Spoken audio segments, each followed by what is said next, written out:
की फतेह। परम सन्मान जोग चवर छत्र तख्त दे मालक, गुरता गदी दे तख्त ते सुभाए मान। प्रगट गुरां की देह प्रतख हर, धन धन सतगुरु श्री गुरु ग्रंथ साहिब महाराज जी की परम पवित्र हजूरी दे अंदर नामे पातशाह शहीद सतगुरु धर्म रखियक शांति दे पुंज शस्त्र धारी जोधे श्री गुरु तेग बहादुर साहिब महाराज जी दे महान परम पवित्र तप अस्थान गुरुद्वारा श्री भोरा साहिब जी विखे अमृत वेले दे समय तो सजे हुए दीवाना दे विच ऐतवार दे दिहाड़े दर्शन दीदारे कर रहे, हाजरियां भर रहे गुरु प्यारी खालसा साध संगत जी। सतगुरु जी ने अपार बख्शिश कृपालता करके सानू अपनी जिंदगी दे सुनहरी पल बख्शे ने।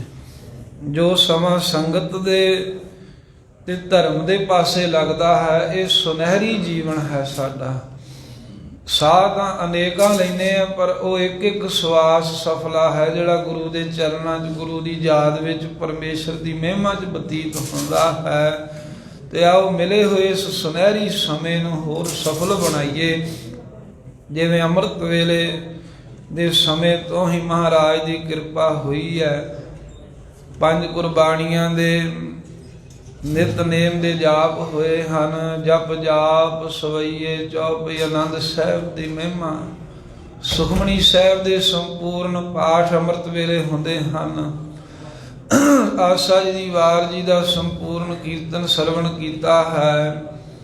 हुण गुरबाणी दी लड़ीवार जो शब्द विचार कथा विचार महाराज साहिब दे पावन स्थानां ते चलदी है। जो लड़ीवार उपदेश महाराज सिੱਖਿਆ सानू बख्श रहे हैं। आओ महाराज की पावन बाणी सरवण करने वास्ते सुरतियां बिरतियां एकाग्र करिए, सावधानता बख्शो। गुरु तेग बहादुर साहिब गुरु ग्रंथ साहिब जी के पावन स्वरूप का धारो ध्यान, रसना करो पवित्र आखो सतनाम श्री वाहिगुरु साहिब जी। सतनाम श्री वाहिगुरु साहिब जी। श्री राग महला पंजवा। पहले पहरे रैन कै बन जारिया मित्र। धन धन श्री गुरु ग्रंथ साहिब महाराज दे पवित्र अंग 77 दे उत्ते अज दा ये पावन उपदेश महाराज दा सुभाएमान है।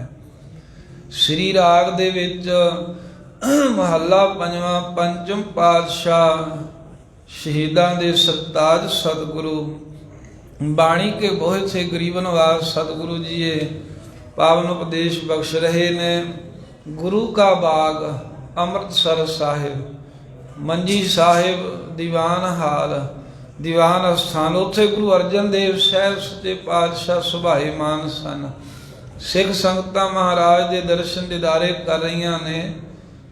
ते उस वेले भाई मखण शाह बाणी दा दादा अपने परिवार नूं लै के पहुंचया गुरु अर्जन देव महाराज साहिब दे चरणां च। बेनती कीती, हे गरीब नवाज सतगुरु, आ चौथे पातशाह ने साडे बजुर्गां नूं उपदेश दिता है, जिहड़ा गुरु रामदास जी दा उपदेश सी।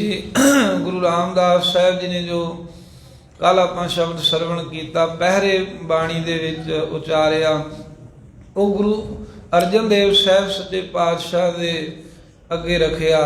सतगुरां ने वो पढ़िया विचारिया। फिर इन्हें भी दसिया भी जो गुरु नानक देव साहिब ने 2 शब्द उचारे सन, वो तिन्ने शब्द पंजवें पातशाह ने विचारे पढ़े।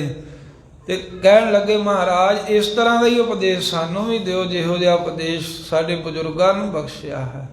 धन गुरु अर्जन देव महाराज साहिब जी ने वो गुरु नानक देव महाराज गुरु रामदास साहिब जी दे उस ही ढंग का उस ही प्रकार का रात दे जिवें 4 पहर हुंदे ने, जिंदगी रूपी रात कही है। ते इहदे 4 हिस्से करके ਉਪਦੇਸ਼ ਪੰਚਮ ਪਾਤਸ਼ਾਹ ਨੇ ਬਖਸ਼ਿਆ ਹੈ। ਜਾਂ ਕਹਿ ਲਓ ਵੀ ਜੋ ਪਹਿਲੀ ਬਾਣੀ ਜੋ ਦੂਸਰਾ ਸ਼ਬਦ ਗੁਰੂ ਨਾਨਕ ਦੇਵ ਸਾਹਿਬ ਨੇ ਉਚਾਰਿਆ ਸੀ ਉਹਦਾ ਹੀ ਟੀਕਾ ਕੀਤਾ ਹੈ ਪੰਜਵੇਂ ਸਤਿਗੁਰੂ ਨੇ। ਟੀਕਾ ਹੁੰਦਾ ਵੀ ਉਹਨੂੰ ਖੋਲ ਕੇ ਹੋਰ ਵਿਸਥਾਰ ਦੇ ਨਾਲ ਸਾਹਿਬਾਂ ਨੇ ਇਸ ਸ਼ਬਦ ਵਿੱਚ ਕਿਹਾ ਹੈ ਜੋ ਗੁਰੂ ਸਾਹਿਬ ਜੀ ਦਾ ਆਸ਼ਾ ਹੈ। ਸੋ ਧੰਨ ਗੁਰੂ ਅਰਜਨ ਦੇਵ ਮਹਾਰਾਜ ਨੇ ਉਦੋਂ ਉਹ ਵਣਜਾਰੇ ਸਿੱਖਾਂ ਨੂੰ ਉਪਦੇਸ਼ ਦੇ ਕੇ ਨਿਹਾਲ ਕੀਤਾ। ਹੁਣ ਇਹ ਸਾਰਿਆਂ ਵਾਸਤੇ ਸਾਂਝਾ ਉਪਦੇਸ਼ ਪੰਚਮ ਪਾਤਸ਼ਾਹ ਬਖਸ਼ਦੇ ਹਨ। ਪਹਿਲੇ ਪਹਿਰੇ ਰਹਿਣ ਕੈ ਵਣਜਾਰਿਆ ਮਿੱਤਰਾ। ਧੰਨ ਗੁਰੂ ਅਰਜਨ ਦੇਵ ਮਹਾਰਾਜ ਸਾਹਿਬ ਜੀ ਕਿਰਪਾ ਕਰਦੇ ਨੇ, ਜ਼ਿੰਦਗੀ ਨੂੰ 4 ਹਿੱਸਿਆਂ 'ਚ ਵੰਡਦੇ ਹਨ। ਜਨਮ, ਮਾਤਾ ਦੇ ਉਦਰ ਦਾ ਸਮਾਂ ਤੇ ਜਨਮ ਤੀਕਰ, ਇਹਨੂੰ ਪਹਿਲਾ ਪਹਿਰ ਕਿਹਾ ਹੈ ਇਸ ਸ਼ਬਦ ਵਿੱਚ। ਜਵਾਨੀ ਦੀ ਉਮਰ ਜ਼ਿੰਦਗੀ ਦਾ ਦੂਸਰਾ ਹਿੱਸਾ, ਇਹ ਮੰਨੋ ਵੀ ਜ਼ਿੰਦਗੀ ਦੀ ਰਾਤ ਦਾ ਦੂਸਰਾ ਪਹਿਰ ਹੈ। ਫਿਰ ਇਸ ਤੋਂ ਬਾਅਦ ਢਲਦੀ ਜਵਾਨੀ, ਜਿਹਨੂੰ ਅੱਧ ਖੜਜੀ ਪ੍ਰੋਢਿਆ ਅਵਸਥਾ ਆਖ ਦਿੰਦੇ ਹਨ। ਇਹ ਮਹਾਰਾਜ ਜੀ ਨੇ ਤੀਸਰਾ ਪਹਿਰ, ਤੀਸਰਾ ਹਿੱਸਾ ਕਿਹਾ ਹੈ ਉਮਰ ਰੂਪੀ ਰਾਤ ਦਾ। ਤੇ ਚੌਥਾ ਹਿੱਸਾ ਜਿਹੜਾ ਹੈ ਉਹ ਬੜੇਪਾ ਤੇ ਬੜੇਪੇ ਆਏ ਤੋਂ ਮੌਤ ਦਾ ਕਿਹਾ ਹੈ। ਇਵੇਂ 4 ਪਹਿਰਾਂ 'ਚ ਵੰਡ ਕੀਤੀ। ਸਮੇਂ ਵੀ ਇਹ 4 ਅਵਸਥਾਵਾਂ ਦੇ ਵਿੱਚ ਬੰਦਾ ਕਰਦਾ ਕੀ ਹੈ, ਇਹ ਕਿਹੜੇ ਕੰਮਾਂ 'ਚ ਲੱਗਾ ਤੇ ਇਹਨੂੰ ਕਰਨਾ ਕੀ ਚਾਹੀਦਾ, ਇਹ ਵੀ ਨਾਲ ਸਾਹਿਬ ਪ੍ਰੇਰਨਾ ਕਰਦੇ। ਪਹਿਲਾ ਪਹਿਰੈ ਰੈਣ ਕੈ ਵਣਜਾਰਿਆ ਮਿੱਤਰਾ। ਵਣਜਾਰਾ ਮਹਾਰਾਜ ਨੇ ਜੀਵ ਨੂੰ ਕਿਹਾ ਹੈ। ਜਿਵੇਂ ਵਪਾਰੀ ਲੋਕ ਇੱਕ ਸ਼ਹਿਰ ਇੱਕ ਨਗਰ ਤੋਂ ਦੂਜੇ ਥਾਂ ਵਪਾਰ ਕਰਦੇ ਤੁਰੇ ਫਿਰਦੇ ਨੇ, ਇਸੇ ਤਰ੍ਹਾਂ ਹੀ ਇਹ ਜੀਵ ਜਿਹੜਾ ਹੈ ਇਹ ਸੰਸਾਰ ਦੇ ਵਿੱਚ 84 ਲੱਖ ਜੂਨੀਆਂ ਤੋਂ ਬਾਅਦ ਫਿਰ ਕੇ ਨਾਮ ਦਾ ਵਪਾਰ ਕਰਨ ਵਾਸਤੇ ਆਇਆ ਹੈ। ਇੱਥੇ ਜੀਵ ਕੋਈ ਸ਼ੁਭ ਕਰਮ ਕਰ ਰਹੇ ਨੇ, ਕੋਈ ਅਸ਼ੁਭ ਕਰਮ ਕਮਾ ਰਹੇ ਹਨ। ਜਿਹੋ ਜਿਹੇ ਕੋਈ ਕਰਮ ਕਰੇਗਾ, ਸ਼ੁਭ ਕਰਮ ਕਰਨੇ ਕਰਕੇ ਸੇਵਾ ਸਿਮਰਨ ਇਹ ਲੋਕ ਪਰਲੋਕ 'ਚ ਜਸ ਖੱਟਦਾ ਹੈ। ਮਾੜੇ ਪਾਪ ਕਰਮ ਕਰਨੇ ਕਰਕੇ ਦੋਈ ਜਹਾਨੀ ਧੱਕੇ ਪੈਂਦੇ, ਮੂੰਹ ਕਾਲਾ ਹੁੰਦਾ ਹੈ। ਇਸ ਕਰਕੇ ਸ਼ੁਭ ਤੇ ਅਸ਼ੁਭ ਕਰਮਾਂ ਦੇ ਕਰਨ ਵਾਲਾ ਹੋਣ ਕਰਕੇ ਵਣਜਾਰਾ ਕਹਿੰਦੇ ਹਨ। ਤੇ ਮਿੱਤਰਾ ਪਰਮੇਸ਼ਰ ਦੀ ਅੰਸ਼ ਹੋਣ ਕਰਕੇ ਮਹਾਰਾਜ ਜੀਵ ਨੂੰ ਮਿੱਤਰ ਕਰਕੇ ਸੰਬੋਧਨ ਕਰਦੇ ਹੈ ਵੀ ਇਹ ਜੀਵ ਰੂਪੀ ਵਣਜਾਰੇ, ਇਹ ਮਿੱਤਰ, ਜਦੋਂ ਤੇਰੀ ਜ਼ਿੰਦਗੀ ਰੂਪੀ ਰਾਤ ਦਾ ਪਹਿਲਾ ਪਹਿਰ ਆਇਆ ਤੇਰੇ ਉੱਪਰ, ਘਰ ਪਾਏ ਤਾ ਉਦਰੈ ਮਾਹੇ। ਉਦੋਂ ਪਰਮੇਸ਼ਰ ਨੇ ਕਹਿੰਦੇ ਵੀ ਜਿਹੜਾ ਤੈਨੂੰ ਮਾਤਾ ਦੇ ਰਗਤ ਪਿਤਾ ਦੇ ਬਿੰਦ ਤੋਂ ਜਮਾਉਣ ਵਾਸਤੇ ਮਾਤਾ ਦੇ ਉਦਰ ਦੇ ਵਿੱਚ ਕਹਿੰਦੇ ਵੀ ਤੈਨੂੰ ਟਿਕਾਇਆ ਹੈ ਨਾ, ਧਰ ਪਾਏ ਤਾਂ ਇਹ ਮਾਨੋ ਵੀ ਪੈਂਤੜਾ ਮਹਾਰਾਜ ਨੇ ਰੱਖ ਦਿੱਤਾ, ਪੈਂਤੜਾ ਧਰ ਦਿੱਤਾ ਹੈ। ਪੈਂਤੜਾ ਸਾਧ ਸੰਗਤ ਜੀ ਕਿਤੇ ਦੂਰ ਜਾਣ ਵਾਸਤੇ ਕਿਸੇ ਮੰਜ਼ਿਲ ਤੇ ਪਹੁੰਚਣ ਤੋਂ ਪਹਿਲਾਂ ਕੁਝ ਸਮੇਂ ਵਾਸਤੇ ਜਿੱਥੇ ਠਹਿਰਿਆ ਜਾਂਦਾ ਉਹਨੂੰ ਪੈਂਤੜਾ ਕੱਢਣਾ ਕਹਿ ਦਿੰਦੇ ਸਨ। ਜਾਂ ਪੈਂਤੜਾ ਜਿਹੜਾ ਹੈ ਉਹ ਹਿੰਦੂ ਮਤ ਦੇ ਵਿੱਚ ਇੱਦਾਂ ਦਾ ਵੀ ਵਿਚਾਰ ਮੰਨਦੇ ਨੇ ਵੀ ਉਹ ਜਦੋਂ ਕਦੇ ਯਾਤਰਾ ਕਰਨ ਜਾਣਾ ਹੋਵੇ, ਜਾਂਦੇ ਨੇ ਮਹੂਰਤ ਕਢਾਉਂਦੇ ਨੇ ਵੀ ਮੈਂ ਜਾਣਾ ਜੀ ਫਲਾਣੇ ਥਾਂ, ਕੋਈ ਚੰਗਾ ਮਹੂਰਤ ਦੱਸੋ। ਉਹ ਕਹਿੰਦਾ ਮਹੂਰਤ ਤੇ ਤੇਰਾ ਅੱਜ ਹੀ ਚੰਗਾ ਹੈ, ਪਰ ਕਹਿੰਦਾ ਮੈਂ ਤਾਂ ਠਹਿਰ ਕੇ ਜਾਣਾ। ਫਿਰ ਉਹਦੇ ਲਈ ਉਹਨਾਂ ਕੀ ਬਣਾਇਆ ਵੀ ਮਹੂਰਤ ਅੱਜ ਠੀਕ ਹੈ ਤੇ ਤੂੰ ਜਦੋਂ ਵੀ ਜਾਣਾ ਹੋਵੇ ਚਲੇ ਜੀ, ਪਰ ਅੱਜ ਆਪਣੇ ਕੋਈ ਸਰੀਰ ਦਾ ਇੱਕ ਕੱਪੜਾ ਲੈ ਕੇ ਉਹਦੇ ਵਿੱਚ ਥੋੜ੍ਹੇ ਜਿਹੇ ਚੌਲ ਬੰਨ੍ਹ ਲੈ, ਉਹਦੇ ਵਿੱਚ ਇੱਕ ਕਹਿੰਦੇ ਵੀ ਹਲਦੀ ਤੇ 1-2 ਵਸਤੂਆਂ ਕੁਝ ਹੋਰ ਕਹਿੰਦੇ ਮਾਇਆ ਵੀ ਥੋੜ੍ਹੀ ਬਹੁਤ ਪਾ ਦਿੰਦੇ ਆ। ਤੇ ਇਹ ਚੀਜ਼ਾਂ ਬੰਨ੍ਹ ਕੇ ਤੇ ਜਿਹੜੇ ਪਾਸੇ ਜਾਣਾ ਉਹ ਬਾਰ-ਬਾਰ ਪਿੰਡ ਤੋਂ ਸ਼ਹਿਰ ਤੋਂ ਰਸਤੇ ਦੇ ਵਿੱਚ ਰੱਖਿਆ। ਇੱਦਾਂ ਉਹ ਰੱਖ ਦਿੰਦੇ ਵੀ ਇਹ ਜਿਹੜਾ ਮਹੂਰਤ ਨਿਕਲਿਆ ਹੈ ਮੇਰਾ ਇਹ ਅੱਜ ਦਾ ਹੀ ਮੰਨਿਆ ਜਾਵੇਗਾ। ਫਿਰ ਜਦੋਂ ਕਿਤੇ ਜਾਣਾ ਹੋਵੇ ਉਹ ਪੋਟਲੀ ਜੀ ਚੁੱਕ ਕੇ ਫਿਰ ਚਲੇ ਜਾਂਦੇ। ਉਹ ਤਾਂ ਉਹਨਾਂ ਦਾ ਇਸ ਤਰ੍ਹਾਂ ਦਾ ਭਾਵ ਹੁੰਦਾ।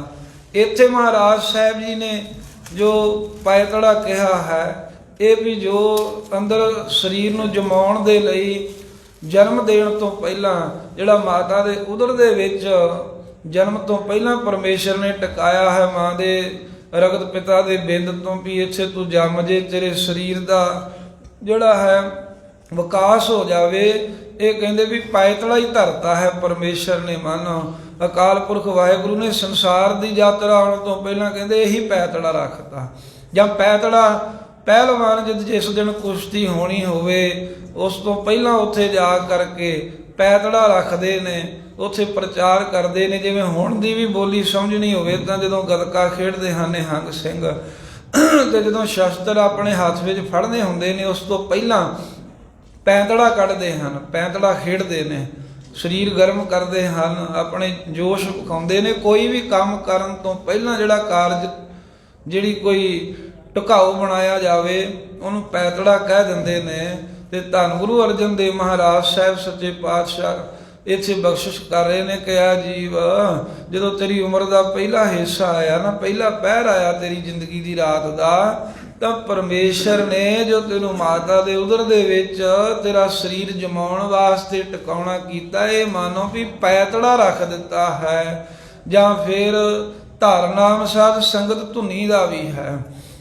ਅਤੇ ਪਾਇਤਾ ਦਾ ਅਰਥ ਹੈ ਪਾਉਣਾ ਕੀਤਾ ਹੈ। ਮਾਤਾ ਦੇ ਉਦਰ ਦੇ ਵਿੱਚ ਧੁਨੀ ਚੱਕਰ ਦੇ ਵਿੱਚ ਪਰਮੇਸ਼ਰ ਨੇ ਤੇਰਾ ਸਰੀਰ ਬਣਾਉਣ ਦੇ ਲਈ ਤੈਨੂੰ ਪਹਿਲੇ ਪਹਿਰ ਦੇ ਵਿੱਚ ਪਾ ਦਿੱਤਾ, ਭਾਵ ਕਿ ਤੇਰਾ ਸਰੀਰ ਕਾਇਮ ਕਰਤਾ।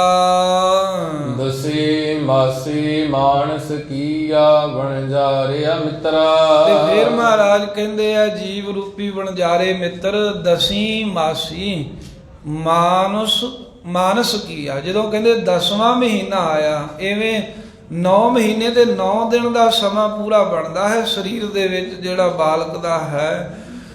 ਇਹ ਸਮਾਂ ਜਿਹੜਾ ਹੈ ਜ਼ਿਆਦਾ ਮੰਨਿਆ। ਬਾਕੀ 10ਵਾਂ ਮਹੀਨਾ ਜਿਹੜਾ ਹੈ, ਜਦੋਂ ਚੰਦਰਮਾ ਦੇ ਹਿਸਾਬ ਨਾਲ ਸੋਚੀਏ, ਸੂਰਜ ਦੇ ਹਿਸਾਬ ਦੇ ਮਹੀਨੇ ਤੇ ਚੰਦਰਮਾ ਦੇ ਮਹੀਨਿਆਂ 'ਚ ਫਰਕ ਹੁੰਦਾ ਹੈ, ਇਸ ਕਰਕੇ ਉਸ ਹਿਸਾਬ ਨਾਲ ਵੀ 10ਵਾਂ ਮਹੀਨਾ ਕਹਿਦਾ ਵੀ ਇੰਨਾ ਚਿਰ ਬਾਲਕ ਜਿਹੜਾ ਇਹਦਾ ਸਰੀਰ, ਇਹਦੇ ਅੰਗ ਪ੍ਰਤੰਗ ਮਾਤਾ ਦੇ ਉਦਰ ਦੇ ਵਿੱਚ ਪਰਮੇਸ਼ਰ ਨੇ ਬਣਾਉਣਾ ਕੀਤੇ ਨੇ। ਕਹਿੰਦੇ ਜਦੋਂ 10ਵਾਂ ਮਹੀਨਾ ਆਇਆ ਗਰਭ ਵਿੱਚ, ਤਾਂ ਪਰਮੇਸ਼ਰ ਨੇ ਤੈਨੂੰ ਉਸ ਵੇਲੇ ਮਨੁੱਖ ਬਣਾ ਕੇ ਪੈਦਾ ਕਰਦਾ, ਜਨਮ ਦੇ ਦਿੱਤਾ। ਕਰ ਮੋਹਲਤ ਕਰਮ ਕਮਾਏ। ਤੇ ਜਿਹੜੇ ਤੂੰ ਪਿਛਲੇ ਜਨਮਾਂ 'ਚ ਸ਼ੁਭ ਅਸ਼ੁਭ ਕਰਮ ਕਮਾਏ ਸਨ, ਉਹਨਾਂ ਦੇ ਕਮਾਏ ਹੋਏ ਕਰਮਾਂ ਅਨੁਸਾਰ ਤੇਰੀ ਮੋਹਲਤ ਬੰਨ ਦਿੱਤੀ। ਮੋਹਲਤ ਹੁੰਦੀ ਹੈ ਵੀ ਤੇਰਾ ਅਰਸਾ ਬੰਨਤਾ, ਇੰਨੇ ਚਿਰ ਜੀਵੇਂਗਾ, ਇੰਨੇ ਦਿਨ, ਇੰਨੀਆਂ ਰਾਤਾਂ, ਇੰਨੇ ਪੈਰ, ਇੰਨੀਆਂ ਘੜੀਆਂ, ਇੰਨੇ ਪਲ, ਤੇਰੇ ਸਵਾਸ ਇੰਨੇ ਹੋਣਗੇ, ਇੰਨਾ ਸੰਸਾਰ 'ਚ ਤੂੰ ਧਨ ਖੱਟੇਗਾ, ਇੰਨਾ ਜਸ ਹੋਵੇਗਾ, ਇੰਨਾ ਅਪ ਜਸ ਹੋਵੇਗਾ। ਇਹ ਸਾਰਾ ਕੁਝ ਹੀ ਕਹਿੰਦੇ ਵੀ ਪਰਮੇਸ਼ਰ ਨੇ ਤੇਰੇ ਪਿਛਲੇ ਕੀਤੇ ਕਰਮਾਂ ਦੇ ਅਨੁਸਾਰ ਮੋਹਲਤ ਬੰਨ ਦਿੱਤੀ ਹੈ। ਮੋਹਲਤ ਹੁੰਦੀ ਹੈ ਮਹੌਲਤ ਸਾਧ ਸੰਗਤ, ਸਮਾਂ ਹੱਦ ਬੰਨਿਆ ਵੀ ਇਹ ਜਿਵੇਂ ਅੱਜ ਕੱਲ੍ਹ ਦੀ ਬੋਲੀ 'ਚ ਕਹਿ ਦਿੰਦੇ ਵੀ ਡੈਡ ਲਾਈਨ, ਵੀ ਤੇਰਾ ਬਸ ਆਖਰੀ ਆ, ਤੈਨੂੰ ਦੱਸ ਦਿੰਦੇ ਵੀ ਇੰਨੇ ਸਮੇਂ ਨੂੰ ਤੂੰ ਆਹ ਕੰਮ ਕਰਦੀ ਨਹੀਂ, ਇਹਦੇ ਤੋਂ ਬਾਅਦ ਨਹੀਂ ਅਸੀਂ ਵੇਖਾਂਗੇ। ਐਵੇਂ ਡੈਡ ਲਾਈਨ ਕਹਿ ਲਓ, ਮੌਤ ਕਹਿ ਲਓ, ਹੱਦ ਬੰਨਾ, ਜੀਵਨ ਦਾ ਅਖੀਰਲਾ ਸਮਾਂ, ਇਹ ਪਰਮੇਸ਼ਰ ਨੇ ਤੇਰੀ ਪਰਾਲਬਧ ਦੇ ਵਿੱਚ ਤੇਰੇ ਪਿਛਲੇ ਕੀਤੇ ਕਰਮਾਂ ਦੇ ਅਨੁਸਾਰ ਹੀ ਬੰਨ ਦਿੱਤਾ ਹੈ। ਜਾਂ ਮੋਹਲਤ ਕਰ, ਪੜਿਓ ਫਿਰ, ਮੋਹਲਤ ਕਰਮ ਕਮਾਏ। ਤੇ ਕਹਿੰਦੇ ਵੀ ਮੋਹਲਤ ਕਰ, ਜਿਹੋ ਜੀ ਤੇਰੀ ਤੇਰੇ ਕਰਮ ਹਨ, ਚੰਗੇ ਅਤੇ ਮੰਦੇ ਕਰਮ ਕਮਾਉਣ ਦੇ ਵਾਸਤੇ ਪਰਮੇਸ਼ਰ ਨੇ ਤੈਨੂੰ ਪਰਾਲਬਧ ਦੇ ਕੇ ਜ਼ਿੰਦਗੀ ਦਾ ਸਮਾਂ ਅਰਸਾ ਦੇ ਦਿੱਤਾ ਵੀ ਜਾ ਇੰਨਾ ਚਿਰ ਜੀਵੇਂਗਾ, ਜਿਹੋ ਜੇ ਕਰਮ ਕਰੇਗਾ ਉਹੋ ਜਿਹਾ ਕਹਿੰਦੇ ਵੀ ਤੈਨੂੰ ਫਲ ਮਿਲੇਗਾ। ਮੋਹਲਤ ਕਰ ਦੀਨੀ ਕਰਮ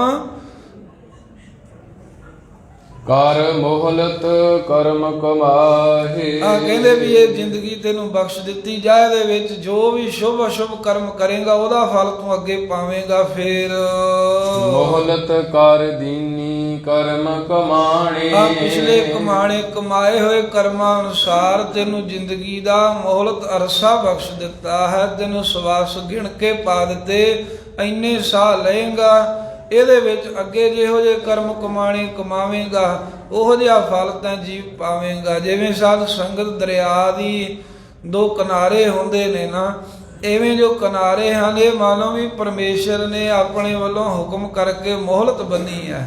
ਜਿਹੜਾ ਦਰਿਆ ਦੇ ਵਿੱਚ ਜਿਹੜੇ ਮੱਛੀਆਂ ਦੇ ਵਾਸਤੇ ਵਿਚਰਨ ਲਈ ਸਮਾਂ ਹੈ, ਥਾਂ ਹੈ, ਇਹ ਮਹਾਰਾਜ ਨੇ ਖੁੱਲ੍ਹ ਦੇ ਦਿੱਤੀ ਹੈ ਕਿ ਵੀ ਇਸ ਦਰਿਆ ਵਿੱਚ ਰਹਿੰਦੇ ਆ ਜਿੱਥੇ ਮਰਜੀ ਜਾ, ਪਰ ਇਹਨਾਂ ਕਿਨਾਰਿਆਂ ਤੋਂ ਬਾਹਰ ਜੇ ਆਵੇਂ ਤੇ ਤੇਰਾ ਜੀਵਨ ਨਾਸ਼ ਹੀ ਹੈ।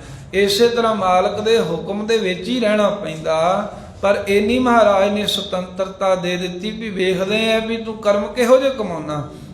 ਚੰਗੇ ਪਾਸੇ ਲੱਗਦਾ ਕਿ ਮਾੜੇ ਪਾਸੇ? ਕਹਿੰਦੇ ਜਾ ਇਹ ਤੈਨੂੰ ਖੁੱਲ੍ਹ ਹੈ, ਇੰਨਾ ਸਮਾਂ ਹੈ ਜੀਵਨ ਦਾ, ਕਿਹੋ ਜਿਹੇ ਕਰਮ ਕਮਾਉਣਾ ਹੈ ਇਹ ਤੇਰੇ ਉੱਤੇ ਨਿਰਭਰ ਹੈ। ਐਵੇਂ ਕਰਮ ਕਮਾਉਣ ਲਈ ਮਹਾਰਾਜ ਨੇ ਜੀਵਨ ਦੀ ਮੋਹਲਤ ਬੰਨ੍ਹ ਦਿੱਤੀ, ਹੱਦ ਬੰਨ੍ਹਤੀ।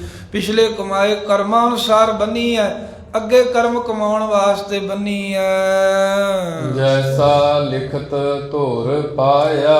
ਕਹਿੰਦੇ ਜਿਹੋ ਜੀ ਪਰਮੇਸ਼ਰ ਨੇ ਲਿਖਤ ਲਿਖ ਦਿੱਤੀ ਹੈ ਤੇਰੇ ਨਿਸ਼ਕਾਮ ਕਰਮ ਜਾਂ ਸੁਕਾਮ ਕਰਮ, ਚੰਗੇ ਕਰਮ ਮੰਦੇ ਕਰਮ, ਉਹ ਕਰਮਾਂ ਦੀ ਫਿਰ ਲਿਖਤ ਬਣ ਗਈ। ਪਹਿਲਾਂ ਤੇਰੇ ਕਰਮ ਸਨ, ਫਿਰ ਕਿਰਤ ਬਣੀ, ਤੇ ਜਿਹੜੀ ਤੇਰੀ ਕਿਰਤ ਬਣੀ ਉਹ ਪਰਮੇਸ਼ਰ ਵੱਲੋਂ ਅੱਗੇ ਲਿਖਤ ਬਣੀ। ਜੈਸਾ ਲਿਖਤ ਧੁਰ ਪਾਇਆ, ਧੁਰੋਂ ਆਪਣੇ ਹੁਕਮ ਦੇ ਨਾਲ ਜਿਹੋ ਜਿਹਾ ਪਰਮੇਸ਼ਰ ਨੇ ਚੰਗੇ ਮੰਦੇ ਕਰਮਾਂ ਦੇ ਕਮਾਉਣ ਦਾ ਜਾਂ ਪਿਛਲੇ ਕਮਾਇਆਂ ਦਾ ਫਲ ਤੇਰੀ ਕਿਰਤ ਦੇ ਤੇਰੇ ਮੱਥੇ ਤੇ ਤੇਰੇ ਹਿਰਦੇ ਵਿੱਚ ਲਿਖ ਕੇ ਪਾ ਦਿੱਤਾ, ਉਸੇ ਅਨੁਸਾਰ ਹੈ ਜੀਵ ਤੈਨੂੰ ਚੱਲਣਾ ਪੈਂਦਾ ਤੇ ਪਵੇਗਾ।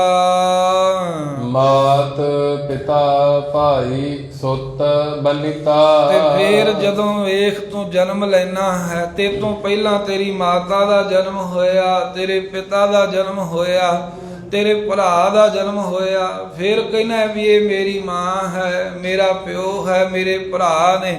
ਅੱਗੇ ਤੇਰੇ ਤੋਂ ਬਾਅਦ ਤੇਰੇ ਪੁੱਤਰਾਂ ਦਾ ਜਨਮ ਹੋਇਆ, ਧੀਆਂ ਦਾ, ਫਿਰ ਕਹਿਣਾ ਵੀ ਇਹ ਮੇਰਾ ਪੁੱਤਰ ਮੇਰੀ ਧੀ ਹੈ, ਬਨਤਾ ਇਹ ਮੇਰੀ ਇਸਤਰੀ ਹੈ, ਮੇਰਾ ਪਰਿਵਾਰ ਹੈ। ਵੇ ਮੇਰਾ ਮੇਰਾ ਜੋ ਤੂੰ ਕਰਦਾ ਹੈ। ਤਿਨ ਭੀਤਰ ਪ੍ਰਭੂ ਸੰਜੋਇਆ। ਉਹਨਾਂ ਸਭ ਸੰਬੰਧੀਆਂ ਦੇ ਵਿੱਚ ਤੈਨੂੰ ਪ੍ਰਭੂ ਨੇ ਹੀ ਸੰਜੋਇਆ, ਕਿ ਸੰਗ ਭਲੀ ਪ੍ਰਕਾਰ ਜੋਇਆ, ਜੋੜ ਦਿੱਤਾ ਹੈ। ਮਾਲਕ ਨੇ ਤੈਨੂੰ ਇਹ ਰਿਸ਼ਤੇ ਨਾਤੇ ਦੇ ਕੇ ਇਹਨਾਂ ਦੇ ਕਹਿੰਦੇ ਸੰਜੋਗੀ ਬਣਾ ਦਿੱਤਾ। ਆ ਮੇਰੀ ਮਾਂ, ਮੇਰਾ ਬਾਪ, ਧੀਆਂ, ਪੁੱਤਰ, ਘਰ ਵਾਲੀ, ਇਹ ਜੋ ਤੂੰ ਮੇਰਾ ਮੇਰਾ ਕਰਦਾ ਹੈ, ਪਰਮੇਸ਼ਰ ਨੇ ਕਹਿੰਦੇ ਤੇਰੇ ਕਰਮਾਂ ਅਨੁਸਾਰ ਤੈਨੂੰ ਸੰਬੰਧੀਆਂ ਦੇ ਵਿੱਚ, ਤੇਰੇ ਪਰਿਵਾਰ ਦੇ ਵਿੱਚ ਤੈਨੂੰ ਜੋੜਨਾ ਕੀਤਾ, ਮੇਲਣਾ ਕੀਤਾ ਹੈ। ਕਰਮ ਸੋ ਕਰਮ ਕਰਾਏ ਆਪੇ। ਕਰਮ ਸੋ ਕਰਮ ਕਰਾਏ ਆਪੇ, ਜਿਨ੍ਹਾਂ ਦੇ ਕਰਮ ਬਖਸ਼ੀ ਕਰ ਦਿੰਦਾ ਹੈ ਨਾ ਵਾਹਿਗੁਰੂ, ਸੋ ਕਰਮ ਸ੍ਰੇਸ਼ਟ ਨਿਸ਼ਕਾਮ ਕਰਮ ਉਹਨਾਂ ਤੋਂ ਆਪ ਹੀ ਵਾਹਿਗੁਰੂ ਕਰਾਉਂਦਾ ਹੈ। ਪਰਮੇਸ਼ਰ ਆਪ ਹੀ ਜਿਨ੍ਹਾਂ ਦੇ ਰਹਿਮਤ ਕਰੇ ਉਹ ਸ੍ਰੇਸ਼ਟ ਕਰਮ ਭਾਵ ਭਗਤੀ ਦੇ ਕਰਦੇ ਹਨ। ਜਾਂ ਕਰਮ ਸੁਕਰਮ, ਕਰਮ ਕੀ ਹੁੰਦੇ? ਸਮਾਨ ਕਰਮ। ਸੁਕਰਮ ਕੀ ਹੁੰਦੇ? ਸ੍ਰੇਸ਼ਟ ਕਰਮ। ਕਰਮ ਆਮ ਸਧਾਰਨ ਜਿਹੜਾ ਹਰ ਕੋਈ ਜੀਵ ਕਰਦਾ ਹੀ ਹੈ। ਸੁਕਰਮ ਹੁੰਦੇ ਜਿਹੜੇ ਭਗਤ ਕਰਦੇ ਹਨ ਉਦਮ ਕਰਕੇ ਬੰਦਗੀ ਦਾ। ਕਹਿੰਦੇ ਵੀ ਕਰਾਏ ਆਪੇ, ਪਰਮੇਸ਼ਰ ਆਪ ਹੀ ਇਹ ਜੀਵਾਂ ਦੇ ਤਾਈਂ ਕਰਾਉਂਦਾ ਹੈ। ਭਗਤੀ ਵੀ ਤੇ ਹੋਰ ਵੀ ਜਿਹੜੇ ਕਰਮ ਜੀਵ ਕਰਦੇ ਹਨ। ਇਸ ਜੰਤੈ ਵਾਸੂ ਕਿਛ ਨਾਹੇ। ਆ ਜਿਹੜੇ ਜੀਵ ਪਰਮੇਸ਼ਰ ਦੀ ਆਗਿਆ 'ਚ ਚੱਲਦੇ ਨੇ ਨਾ, ਉਹ ਤਾਂ ਇਹੀ ਮੰਨਦੇ ਨੇ ਵੀ ਵਾਹਿਗੁਰੂ ਆਪ ਹੀ ਸਭ ਕੁਝ ਕਰਾਉਂਦਾ। ਭਾਈ ਇਸ ਜੰਤ ਹੈ, ਇਸ ਜੰਤ ਜੀਵ ਦੇ ਵਸ ਵਿੱਚ ਕੁਝ ਨਹੀਂ ਹੈ। ਜੰਤ ਜਿਵੇਂ ਵਾਜੇ ਨੂੰ ਜਿਵੇਂ ਕੋਈ ਵਜਾਵੇ ਉਹੋ ਜਿਹੀ ਆਵਾਜ਼ ਨਿਕਲਦੀ ਹੈ ਨਾ, ਇਸੇ ਪ੍ਰਕਾਰ ਜੀਵਾਂ ਦੇ ਕੋਲੋਂ ਜਿਹੋ ਜਿਹੇ ਵਾਹਿਗੁਰੂ ਕਰਮ ਕਰਾਉਂਦਾ ਹੈ ਉਹੋ ਜਿਹੇ ਇਹ ਕਰਮ ਕਰਦੇ ਹਨ। ਇਸ ਤਰ੍ਹਾਂ ਜਿਹੜੇ ਮਾਲਕ ਦੀ ਰਜ਼ਾ ਵਿੱਚ ਰਹਿੰਦੇ ਉਹਨਾਂ ਦਾ ਤੇ ਮੰਨਣਾ ਇਸ ਤਰ੍ਹਾਂ ਦਾ ਹੈ। ਜਾਂ ਪਾਤਸ਼ਾਹ ਕਹਿੰਦੇ ਭਾਈ ਇਹਨਾਂ ਜੀਵਾਂ ਦੇ ਕੋਈ ਹੱਥ ਵੱਸ ਨਹੀਂ ਹੈ, ਇਹ ਬੱਧੇ ਹੋਏ ਨੇ ਹੁਕਮ ਦੇ। ਵਾਹਿਗੁਰੂ ਦਾ ਹੀ ਸਭ ਕੁਝ ਵੱਸ ਹੈ, ਉਹਦੀ ਹੀ ਸਮਰੱਥਾ, ਉਹਦਾ ਹੀ ਹੁਕਮ ਚੱਲਦਾ ਹੈ। ਆਪ ਹੀ ਪਰਮੇਸ਼ਰ ਜੀਵਾਂ ਕੋ ਚੰਗੇ ਮੰਦੇ ਕਰਮ ਕਰਾਉਣਾ ਕਰਦਾ ਇਹਨਾਂ ਦੀ ਪਰਾਲਬਧ ਅਨੁਸਾਰ। ਕਹੋ ਨਾਨਕ ਪ੍ਰਾਣੀ ਪਹਿਲੇ ਪਹਿਰੈ। ਕਹਿੰਦੇ ਨੇ ਗੁਰੂ ਨਾਨਕ ਦੇਵ ਮਹਾਰਾਜ ਪੰਜਵੇਂ ਸਰੂਪ ਅੰਦਰ ਪੀਏ ਪ੍ਰਾਣਾ ਧਾਰੀ ਜੀਵ। ਇਸ ਤਰ੍ਹਾਂ ਜਦੋਂ ਤੇਰੀ ਜ਼ਿੰਦਗੀ ਰੂਪੀ ਰਾਤ ਦਾ ਪਹਿਲਾ ਪਹਿਰ ਆਇਆ ਨਾ, ਜਦੋਂ ਪਹਿਲਾ ਹਿੱਸਾ ਆਇਆ, ਪਹਿਲੀ ਅਵਸਥਾ ਆਈ ਤੇਰੇ ਤੇ, ਪਰ ਪਾਏ ਤਾ ਉਦਰੈ ਮਾਹੇ। ਪਰਮੇਸ਼ਰ ਨੇ ਮਾਤਾ ਦੇ ਉਦਰ ਵਿੱਚ ਜੋ ਤੇਰੇ ਜਨਮ ਲੈਣ ਤੋਂ ਪਹਿਲਾਂ ਤੈਨੂੰ ਟਿਕਾਇਆ ਹੈ, ਇਹ ਮਾਨੋ ਵੀ ਵਾਹਿਗੁਰੂ ਨੇ ਪੈਂਤੜਾ ਧਰ ਦਿੱਤਾ ਹੈ। ਜਾਂ ਧਰ ਮਾਤਾ ਦੀ ਧੁਨੀ ਅਸਥਾਨ, ਧੁਨੀ ਚੱਕਰ ਦੇ ਵਿੱਚ ਤੈਨੂੰ ਪਾਇਤਾ ਪਾ ਦਿੱਤਾ ਹੈ ਤੇਰੇ ਸਰੀਰ ਦੇ ਵਧਣ ਫੁੱਲਣ ਵਾਸਤੇ। ਭਾਵ ਕਿ ਮਾਤਾ ਦੇ ਉਦਰ ਵਿੱਚ ਆਪ ਹੀ ਤੇਰੀ ਪ੍ਰਤਪਾਲਣਾ ਕਰਦਾ ਏ। ਦੂਜੈ ਪਹਿਰੈ ਰਹਿਣ ਕੈ ਵਣਜਾਰਿਆ ਮਿੱਤਰਾ। ਫਿਰ ਦੂਸਰਾ ਪਹਿਰ ਆਇਆ ਤੇਰੀ ਜ਼ਿੰਦਗੀ ਉੱਤੇ, ਭਾਵ ਕਿ ਤੇਰੀ ਜ਼ਿੰਦਗੀ ਰੂਪੀ ਰਾਤ ਦੂਜੇ ਹਿੱਸੇ 'ਚ ਪ੍ਰਵੇਸ਼ ਕਰ ਗਈ। ਜਿਵੇਂ ਪਹਿਲਾ ਜਨਮ ਦਾ ਵੀ ਸਮਾਂ ਆ ਗਿਆ, ਮਾਤਾ ਦੇ ਉਦਰ ਦਾ ਵੀ ਆ ਗਿਆ, ਦੂਜਾ ਪੈਰ ਆਇਆ ਭਾਵ ਤੇਰੇ ਤੇ ਜਵਾਨੀ ਆ ਗਈ। ਜਦੋਂ ਜਵਾਨੀ ਦਾ ਸਮਾਂ ਆਇਆ, ਹੇ ਬਣਜਾਰੇ ਮਿੱਤਰ ਜੀਵ, ਭਾਰ ਜਵਾਨੀ ਲਹਿਰੀ ਦੇ। ਕਹਿੰਦੇ ਜਦੋਂ ਜਵਾਨੀ ਭਰ ਗਈ ਨਾ, ਫਿਰ ਲਹਿਰੀ ਦੇ, ਕਹਿੰਦੇ ਵੀ ਫਿਰ ਲਹਿਰੇ ਜਿੱਦਾਂ ਹੁੰਦੇ ਨਾ ਵੀ ਲਹਿਰੇ ਲੱਗ ਗਏ ਤੈਨੂੰ। ਤਾਂ ਜਿਵੇਂ ਸੂਰਜ ਦੇ ਚੜ੍ਹਨ ਦੇ ਨਾਲ ਕਮਲ ਦਾ ਫੁੱਲ ਖਿੜਦਾ ਹੈ, ਉਹਦੇ ਵਿੱਚੋਂ ਸੁਗੰਧੀਆਂ ਆਉਂਦੀਆਂ ਨੇ, ਭੋਰੇ ਸੁਗੰਧੀਆਂ ਮਾਣਦੇ ਹਨ। ਇਸ ਤਰ੍ਹਾਂ ਹੀ ਕਹਿੰਦੇ ਵੀ ਤੇਰੀ ਜੋ ਜਵਾਨੀ ਚੜ੍ਹੀ ਆ ਨਾ, ਇਹ ਮਾਨੋ ਵੀ ਸੂਰਜ ਚੜ੍ਹ ਆਇਆ। ਤੇ ਤੇਰਾ ਹਿਰਦਾ ਜਿਹੜਾ ਹੈ ਨਾ ਕਮਲ, ਇਹ ਹਿਰਦੇ ਕਮਲ ਦੀਆਂ ਪੰਖੜੀਆਂ ਖੇੜੇ ਆਈਆਂ। ਇਹਨਾਂ ਚੋਂ ਕਿਹੜੀ ਕਹਿੰਦੇ ਸੁਗੰਧੀ ਨਿਕਲੀ? ਕਹਿੰਦੇ ਵਾਸ਼ਨਾਵਾਂ ਦੀ। ਵਿਸ਼ੇ ਵਕਾਰ ਭੋਗਣੇ, ਹੋਰ ਹੀ ਪਾਸੇ ਧਿਆਨ ਹੋਣਾ। ਇਸ ਪ੍ਰਕਾਰ ਦੇ ਨਾਲ ਉਹਦੇ ਵਿੱਚੋਂ ਵਾਸ਼ਨਾਵਾਂ ਦੀ ਸੁਗੰਧੀ ਨਿਕਲ ਆਈ। ਜਾਂ ਲਹਿਰੀ ਲਹਿਰਾਂ ਨਾਮ, ਜਿਵੇਂ ਸਮੁੰਦਰ ਦੇ ਉੱਤੇ ਲਹਿਰਾਂ ਉੱਠਦੀਆਂ ਨੇ ਨਾ, ਇਹ ਜਿਹੜੀ ਜਵਾਨੀ ਭਰੀ ਜਦੋਂ ਦੂਜਾ ਹਿੱਸਾ ਆਇਆ ਇਹ ਜੀਵ ਤੇਰੀ ਜ਼ਿੰਦਗੀ ਤੇ, ਇਹ ਮਾਨੋ ਵੀ ਸਮੁੰਦਰ ਹੈ ਜਵਾਨੀ, ਤੇ ਜਿਹੜੀਆਂ ਵਾਸ਼ਨਾਵਾਂ ਆ ਰਹੀਆਂ ਇਹ ਲਹਿਰਾਂ ਉਛਾਲੇ ਮਾਰ ਰਹੀਆਂ ਹਨ। ਆਮ ਹੀ ਕਹਿੰਦੇ ਨਾ ਵੀ ਇਹ ਤਾਂ ਹੁਣ ਮੋਢਿਆਂ ਤੇ ਥੁੱਕਦਾ। ਕਹਿੰਦਾ ਲੈ ਮੈਂ ਕਿਸੇ ਤੋਂ ਡਰਦਾ ਜਵਾਨੀ ਦੇ ਨਸ਼ੇ 'ਚ। ਕਹਿੰਦਾ ਆਪਾਂ ਨਹੀਂ ਕਿਸੇ ਤੋਂ ਡਰਦੇ ਹੁੰਦੇ, ਹੰਕਾਰ ਸਿਰ ਚੜ੍ਹ ਕੇ ਬੋਲਦਾ ਹੈ ਬੰਦੇ ਤੇ, ਕਿਸੇ ਨੂੰ ਕੁਝ ਸਮਝਦਾ ਹੀ ਨਹੀਂ ਹੈ। ਜੇ 4 ਅੱਖਰ ਪੜਿਆ ਹੋਵੇ ਤਾਂ ਫਿਰ ਹੋਰ ਹਉਮੈ ਆਉਂਦੀ ਆ ਵੀ ਸਾਨੂੰ ਸਭ ਕੁਝ ਪਤਾ, ਅਸੀਂ ਨਹੀਂ ਕਿਸੇ ਰੱਬ ਨੂੰ ਵੀ ਮੰਨਦੇ। ਇੱਥੋਂ ਤੀਕਰ ਹੰਕਾਰ ਹੋ ਜਾਂਦਾ। ਸੋ ਧੰਨ ਗੁਰੂ ਅਰਜਨ ਦੇਵ ਮਹਾਰਾਜ ਸਾਹਿਬ ਜੀ ਕਹਿੰਦੇ ਨੇ ਵੀ ਜਦੋਂ ਹੇ ਜੀਵ ਤੇਰੀ ਜ਼ਿੰਦਗੀ ਰੂਪੀ ਰਾਤ ਦਾ ਦੂਜਾ ਹਿੱਸਾ, ਦੂਜਾ ਪਹਿਰ ਆਇਆ, ਜਵਾਨੀ ਆਈ, ਉਸ ਵੇਲੇ ਫੇਰ ਜਵਾਨੀ ਉਛਾਲੇ ਮਾਰਦੀ ਹੈ। ਅੰਦਰ ਵਕਾਰਾਂ ਦੀਆਂ ਲਹਿਰਾਂ ਜਿਹੜੀਆਂ ਹਨ ਉਹ ਉੱਠਦੀਆਂ ਹਨ। ਬੁਰਾ ਭਲਾ ਨਾ ਪਛਾਣਈ ਵਣਜਾਰਿਆ ਮਿੱਤਰਾ। ਬੁਰਾ ਕਰਮ ਕੀ ਹੈ, ਭਲਾ ਕਰਮ ਕੀ ਹੈ, ਇਹ ਵਣਜਾਰੇ ਮਿੱਤਰ ਜੀਵ ਤੂੰ ਇਸ ਦੀ ਪਛਾਣ ਹੀ ਨਹੀਂ ਕਰਦਾ। ਬੁਰਾ ਪਰਾਏ ਘਰਾਂ ਵੱਲ ਤੱਕਣਾ, ਦੂਸਰਿਆਂ ਕੋਲ ਕੋਈ ਚੀਜ਼ ਖੋਹ ਕੇ ਖਾਣੀ, ਇਹੋ ਜਿਹੇ ਬੁਰੇ ਕਰਮ ਹਨ। ਭਲਾ ਕਰਮ ਹੈ ਵੀ ਆਪਣੇ ਘਰ ਦੇ ਵਿੱਚ ਹੀ ਵਫਾਦਾਰ ਰਹਿਣਾ, ਆਪਣੀ ਕਿਰਤ ਕਮਾਈ ਕਰਕੇ ਖਾਣਾ, ਇਹ ਭਲਾ ਕਰਮ ਹੈ। ਕਹਿੰਦੇ ਵੀ ਇਹੋ ਜਿਹੇ ਬੁਰੇ ਭਲੇ ਕਰਮ ਨੂੰ ਪਛਾਣਦਾ ਹੀ ਨਹੀਂ ਹੈ, ਸਗੋਂ ਹੈਂਕੜ 'ਚ ਕਹਿਣਾ ਵੀ ਮੈਨੂੰ ਕਿਸੇ ਦਾ ਕੀ ਡਰ ਆ, ਮੈਂ ਜੋ ਮਰਜ਼ੀ ਕਰਾਂ, ਮੇਰੀ ਜ਼ਿੰਦਗੀ ਹੈ, ਮੇਰੀ ਮਰਜ਼ੀ ਹੈ। ਇਸ ਤਰ੍ਹਾਂ ਹੰਕਾਰ ਵਿੱਚ ਜਵਾਨੀ ਦੇ ਬੋਲਦਾ ਹੈ ਤੂੰ। ਮਨ ਮੱਤਾ ਅਹੰ ਮੇ। ਕਿਉਂਕਿ ਤੇਰਾ ਜਿਹੜਾ ਮਨ ਹੈ ਨਾ ਉਹ ਮੱਤਾ ਮਸਤ ਹੋ ਜਾਂਦਾ ਹੈ। ਕੱਚ ਅਹੰ ਮੇ, ਹੰਕਾਰ ਦਾ ਹੀ ਸਰੂਪ ਹੋ ਜਾਂਦਾ। ਜਾਂ ਮੇ ਨਾਮ ਵਿੱਚ ਦਾ ਵੀ ਹੰਕਾਰ ਦੇ ਵਿੱਚ ਮਨ ਮੱਤਾ ਹੈ। ਜਿਵੇਂ ਸ਼ਰਾਬੀ ਨੂੰ ਸ਼ਰਾਬ ਦਾ ਨਸ਼ਾ ਚੜਿਆ ਹੁੰਦਾ, ਉਹਨੂੰ ਕੋਈ ਹੋਸ਼ ਨਹੀਂ ਹੁੰਦੀ, ਸੁੱਧ ਬੁੱਧ ਨਹੀਂ ਹੁੰਦੀ। ਜੇ ਕੋਈ ਉਹ ਲੜਾਈ ਝਗੜਾ ਕਰੇ, ਭਲਾ ਬੰਦਾ ਕਹਿ ਦਿੰਦਾ ਵੀ ਇਹਨੇ ਤਾਂ ਪੀਤੀ ਹੈ, ਛੱਡੋ ਪਰਾਂ, ਇਹਦੇ ਨਾਲ ਕੀ ਮੱਥਾ ਮਾਰਨਾ। ਐਵੇਂ ਜਵਾਨੀ ਦਾ ਕਹਿੰਦੇ ਤੈਨੂੰ ਨਸ਼ਾ ਹੀ ਚੜ ਗਿਆ ਭਾਈ। ਜਵਾਨੀ ਦੀ ਉਮਰ ਆਈ ਤਾਂ ਇਸ ਜਵਾਨੀ ਦੀ ਉਮਰ ਦੇ ਵਿੱਚ ਐਨ ਹੰਕਾਰ ਦੇ ਵਿੱਚ ਆਫਰਿਆ ਫਿਰਦਾ ਹੈ, ਕਿਸੇ ਨੂੰ ਕੁਝ ਨਹੀਂ ਸਮਝਦਾ। ਕਿਸੇ ਦੀ ਗੱਲ ਜਿਹੜੀ ਹੈ ਉਹ ਉਂਗਲ ਕਹਿੰਦੇ ਰਖਾਉਂਦਾ ਹੀ ਨਹੀਂ ਆਪਣੇ ਸਰੀਰ ਤੇ। ਕੋਈ ਟੋਕ ਕਿਵੇਂ ਜਾਵੇ, ਕਿਵੇਂ ਕਹਿ ਕੇ ਦੇਵੇ ਕੋਈ ਵੀ ਆਹ ਜਵਾਨਾ ਗਲਤ ਹੈ, ਇੱਦਾਂ ਨਾ ਕਰ, ਆਹ ਨਾ ਕਰ। ਇਸ ਤਰ੍ਹਾਂ ਹੰਕਾਰ ਦੇ ਵਿੱਚ ਤੇਰਾ ਮਨ ਮਸਤ ਹੋਇਆ ਹੈ, ਤੈਨੂੰ ਹੰਕਾਰ ਦਾ ਨਸ਼ਾ ਚੜਿਆ ਹੋਇਆ ਜਵਾਨੀ ਵਿੱਚ। ਬੁਰਾ ਭਲਾ ਨਾ ਪਛਾਣੈ ਪ੍ਰਾਣੀ। ਇਹ ਪ੍ਰਾਣਾ ਧਾਰੀ ਜੀ ਫਿਰ ਉਹ ਜਵਾਨੀ ਦੇ ਨਸ਼ੇ 'ਚ ਮਦਹੋਸ਼ ਹੋਇਆ, ਇਹ ਨਹੀਂ ਜਾਣਦਾ ਵੀ ਆ ਬੁਰਾ ਕਰਮ ਹੈ ਜਿਹੜਾ ਕਿਸੇ ਨਾਲ ਧੱਕਾ ਕਰਨਾ ਹੈ, ਆ ਵਿਭਚਾਰ ਕਰਨਾ ਇਹ ਬੁਰਾ ਕਰਮ ਹੈ, ਅੱਖਾਂ ਨਾਲ ਮੰਦਾ ਵੇਖਣਾ ਇਹ ਬੁਰਾ ਕਰਮ ਹੈ, ਚੋਰੀਆਂ ਜਾਰੀਆਂ ਠੱਗੀਆਂ ਕਰਨੀਆਂ ਇਹ ਬੁਰਾ ਕਰਮ ਹੈ। ਇਸ ਗੱਲ ਦੀ ਵੀ ਤੈਨੂੰ ਸਮਝ ਨਹੀਂ ਹੈ। ਤੇ ਸਤ ਸੰਗਤ ਕਰਨੀ ਇਹ ਭਲਾ ਕਰਮ ਹੈ, ਪਰਉਪਕਾਰ ਕਰਨਾ ਇਹ ਭਲਾ ਕਰਮ ਹੈ, ਸੇਵਾ ਵਿੱਚ ਲੱਗਣਾ ਇਹ ਭਲਾ ਕਰਮ ਹੈ, ਆਪਣੀ ਕਿਰਤ ਕਮਾਈ ਕਰਕੇ ਆਪ ਖਾਣਾ ਤੇ ਲੋੜਵੰਦ ਦੀ ਵੀ ਮਦਦ ਕਰਨੀ ਇਹ ਭਲੇ ਕਰਮ ਨੇ। ਕਹਿੰਦੇ ਇਸ ਤਰ੍ਹਾਂ ਬੁਰੇ ਤੇ ਭਲੇ ਕਰਮ ਜਿਹੜੇ ਹਨ ਇਹਨਾਂ ਦੀ ਤੈਨੂੰ ਪਛਾਣ ਹੀ ਨਹੀਂ ਹੈ, ਤੈਨੂੰ ਪਤਾ ਹੀ ਨਹੀਂ ਹੈ ਵੀ ਮੇਰੇ ਵਾਸਤੇ ਕਿਹੜੇ ਕਰਮ ਚੰਗੇ ਨੇ। ਬਸ ਬੁਰਾ ਭਲਾ ਕੋਈ ਸਮਝ ਹੀ ਨਹੀਂ ਰੱਖਦਾ। ਕਹਿੰਦੇ ਵੀ ਰਿਸ਼ਵਤਾਂ ਖਾਈ ਜਾਣਾ ਏ, ਠੱਗੀਆਂ ਮਾਰੀ ਜਾਣਾ ਏ, ਬੇਈਮਾਨੀਆਂ ਕਰੀ ਜਾਣਾ ਹੈ, ਹੰਕਾਰ ਵਿੱਚ ਆਫਰਿਆ ਫਿਰਦਾ ਏ, ਕਿਸੇ ਦੇ ਕਹੇ ਨਹੀਂ ਲੱਗਦਾ, ਸਿਆਣੇ ਦੀ ਗੱਲ ਨਹੀਂ ਮੰਨਦਾ, ਗੁਰੂ ਦਾ ਬਚਨ ਨਹੀਂ ਕੰਨ ਧਰਦਾ। ਇਸ ਪ੍ਰਕਾਰ ਦੇ ਨਾਲ ਬੁਰਾ ਭਲਾ ਤੂੰ ਇਸ ਜਵਾਨੀ ਦੀ ਉਮਰ ਵਿੱਚ ਪਛਾਣਦਾ ਨਹੀਂ ਹੈ। ਆਗੇ ਪੰਥ ਕਰਾਰਾ। ਧੰਨ ਗੁਰੂ ਅਰਜਨ ਦੇਵ ਸਾਹਿਬ ਕਹਿੰਦੇ ਸਮਝ ਕਰ ਲੈ, ਅੱਗੇ ਜਿੱਥੇ ਜਾਣਾ ਹੈ ਨਾ ਪੰਥ ਜਿਹੜਾ ਉਹ ਬੜਾ ਕਰਾਰਾ ਬੜਾ ਕਰੜਾ ਹੀ ਉਹ। ਇਹ ਨਾ ਸਮਝੀ ਵੀ ਇੱਥੇ ਹੀ ਸਭ ਕੁਝ ਹੈ, ਕਹਿ ਦਿੰਦੇ ਵੀ ਇੱਥੇ ਹੀ ਹੈ। ਇਹ ਸਾਧ ਸੰਗਤ ਕਰਮ ਜਿਹੜੇ ਹੁੰਦੇ ਨੇ ਨਾ, ਕਈ ਉਸੇ ਵੇਲੇ ਫਲ ਦੇ ਦਿੰਦੇ ਥੋੜੇ ਬਹੁਤ, ਤੇ ਕਈ ਜਿਹੜੇ ਕਰਮ ਹਨ ਉਹ ਕੁਝ ਸਮਾਂ ਬਾਅਦ ਫਲਦੇ ਨੇ। ਇਸ ਕਰਕੇ ਕਿਸੇ ਨੂੰ ਕੋਈ ਸਜ਼ਾ ਜੀ ਮਿਲ ਜਾਵੇ ਜਾਂ ਫਲ ਜਿਹਾ ਮਿਲ ਜੇ, ਉਹ ਕਹਿੰਦੇ ਵੀ ਸਭ ਕੁਝ ਇੱਥੇ ਹੀ ਹੈ। ਨਹੀਂ, ਇੱਥੇ ਨਹੀਂ, ਪਰਮੇਸ਼ਰ ਨੇ ਭਗਾਉਣਾ ਤਾਂ ਇੱਥੇ ਹੀ ਹੈ, ਪਰ ਉਹ ਵਾਹਿਗੁਰੂ ਦੀ ਮਰਜ਼ੀ ਆ ਵੀ ਕਦੋਂ ਭਗਾਉਣਾ ਹੈ। ਉਹ ਪਰਮੇਸ਼ਰ ਆਪਣੀ ਮਰਜ਼ੀ ਦਾ ਮਾਲਕ ਹੈ। ਰੱਬ ਕੀ ਹੋਇਆ ਜੇ ਕਿਸੇ ਦੇ ਕਹੇ ਅਨੁਸਾਰ ਚੱਲਣਾ ਹੈ ਉਸਨੇ। ਜੇ ਉਹਦੇ ਉੱਤੇ ਕੋਈ ਮਰਿਆਦਾ ਕੋਈ ਕਾਨੂੰਨ ਲਾਗੂ ਹੋਣ ਲੱਗ ਪਿਆ, ਫਿਰ ਵਾਹਿਗੁਰੂ ਸੁਤੰਤਰ ਕੀ ਹੋਇਆ। ਮਰਿਆਦਾ ਕਾਨੂੰਨ ਹੁੰਦੇ ਨੇ ਬੰਧਨ, ਵੀ ਤੁਸੀਂ ਜੀਵੋ ਇੱਦਾਂ ਚੱਲਣਾ ਹੀ ਪਊਗਾ। ਪਰਮੇਸ਼ਰ ਬੰਧਨਾਂ ਤੋਂ ਮਰਿਆਦਾ ਤੋਂ ਉੱਪਰ ਹੈ, ਉਹ ਤਾਂ ਸੁਤੰਤਰ ਹੈ, ਉਹਨੇ ਤਾਂ ਮਰਿਆਦਾ ਬਣਾਈਆਂ ਨੇ। ਉਹਦੀ ਮਰਜ਼ੀ ਹੈ ਵੀ ਉਸੇ ਵੇਲੇ ਬੰਦੇ ਨੂੰ ਕਰਮ ਦਾ ਫਲ ਭੁਗਾਵੇ। ਉਹਦੀ ਮਰਜ਼ੀ ਹੈ ਵੀ 100 ਸਾਲ ਬਾਅਦ ਚ ਭੁਗਾਵੇ, ਉਹਦੀ ਮਰਜ਼ੀ ਹੈ 100 ਜਨਮ ਬਾਅਦ ਚ ਭੁਗਾਵੇ। ਇਹ ਪਰਮੇਸ਼ਰ ਅਕਾਲ ਪੁਰਖ ਦੀ ਸਾਧ ਸੰਗਤ ਮਰਜ਼ੀ ਹੈ। ਇਸ ਕਰਕੇ ਮਹਾਰਾਜ ਸਾਨੂੰ ਸਮਝਾ ਰਹੇ ਅੱਗੇ ਪੰਥ ਜਿਹੜਾ ਬੜਾ ਕਰਾਰਾ ਬੜਾ ਕਰੜਾ ਏ।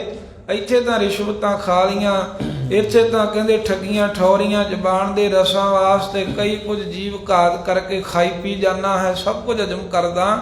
ਪਰ ਅੱਗੇ ਜਿਹੜਾ ਰਾਹ ਹੈ ਨਾ ਉਹ ਬੜਾ ਕਰੜਾ ਹੀ। ਉਹ ਉੱਥੋਂ ਫਿਰ ਬੜਾ ਔਖਾ ਕਹਿੰਦੇ ਵੀ ਜਾਣਾ ਹੈ। ਖੰਡਿਓਂ ਤਿੱਖੀ ਵਾਲੋਂ ਨਿੱਕੀ ਏਤ ਮਾਰਗ ਜਾਣਾ, ਕਹਿੰਦੇ ਵੀ ਇਸ ਰਸਤੇ ਜਾਣਾ। ਖੰਡੇ ਦੀ ਧਾਰ ਨੂੰ ਤਿੱਖਾ, ਉੱਤੇ ਚੱਲਣਾ ਭਾਵ ਔਖਾ, ਇਹਦੇ ਵਾਲ ਨਾਲੋਂ ਵੀ ਬਰੀਕ ਹੈ।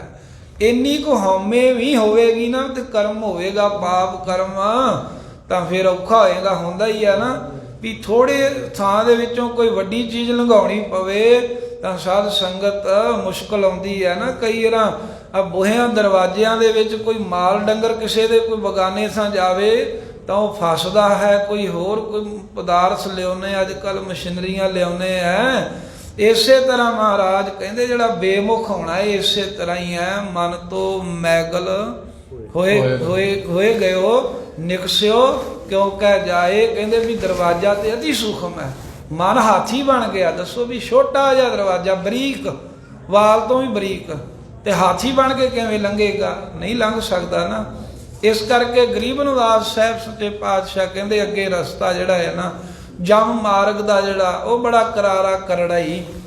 ਇਹ ਗੁਰੂ ਅਰਜਨ ਦੇਵ ਸਾਹਿਬ ਕਹਿ ਰਹੇ ਨੇ, ਇਹ ਕਿਸੇ ਆਮ ਬੰਦੇ ਦੀ ਗੱਲ ਨਹੀਂ ਜਾਂ ਕੋਈ ਉਹ ਕਹੀ ਹੋਈ ਗੱਲ ਨਹੀਂ ਹੈ ਜਿਵੇਂ ਕਈ ਕਹਿ ਦਿੰਦੇ ਵੀ ਕੁਝ ਨਹੀਂ ਹੁੰਦਾ। ਸਾਡੇ ਪਾਤਸ਼ਾਹ ਕਹਿ ਰਹੇ ਨੇ ਵੀ ਹੈਗਾ ਏ, ਤੈਨੂੰ ਜਾਣਾ ਪਊਗਾ ਔਖੇ ਰਸਤੇ ਤੇ। ਜਿਸ ਰਾਹ ਦੇ ਕੋ ਨਹੀਂ ਗਿਣੇ ਜਾਂਦੇ ਉੱਥੇ ਪਰਮੇਸ਼ਰ ਤੋਂ ਬਿਨਾ ਕੋਈ ਸਹਾਈ ਨਹੀਂ ਹੋਵੇਗਾ।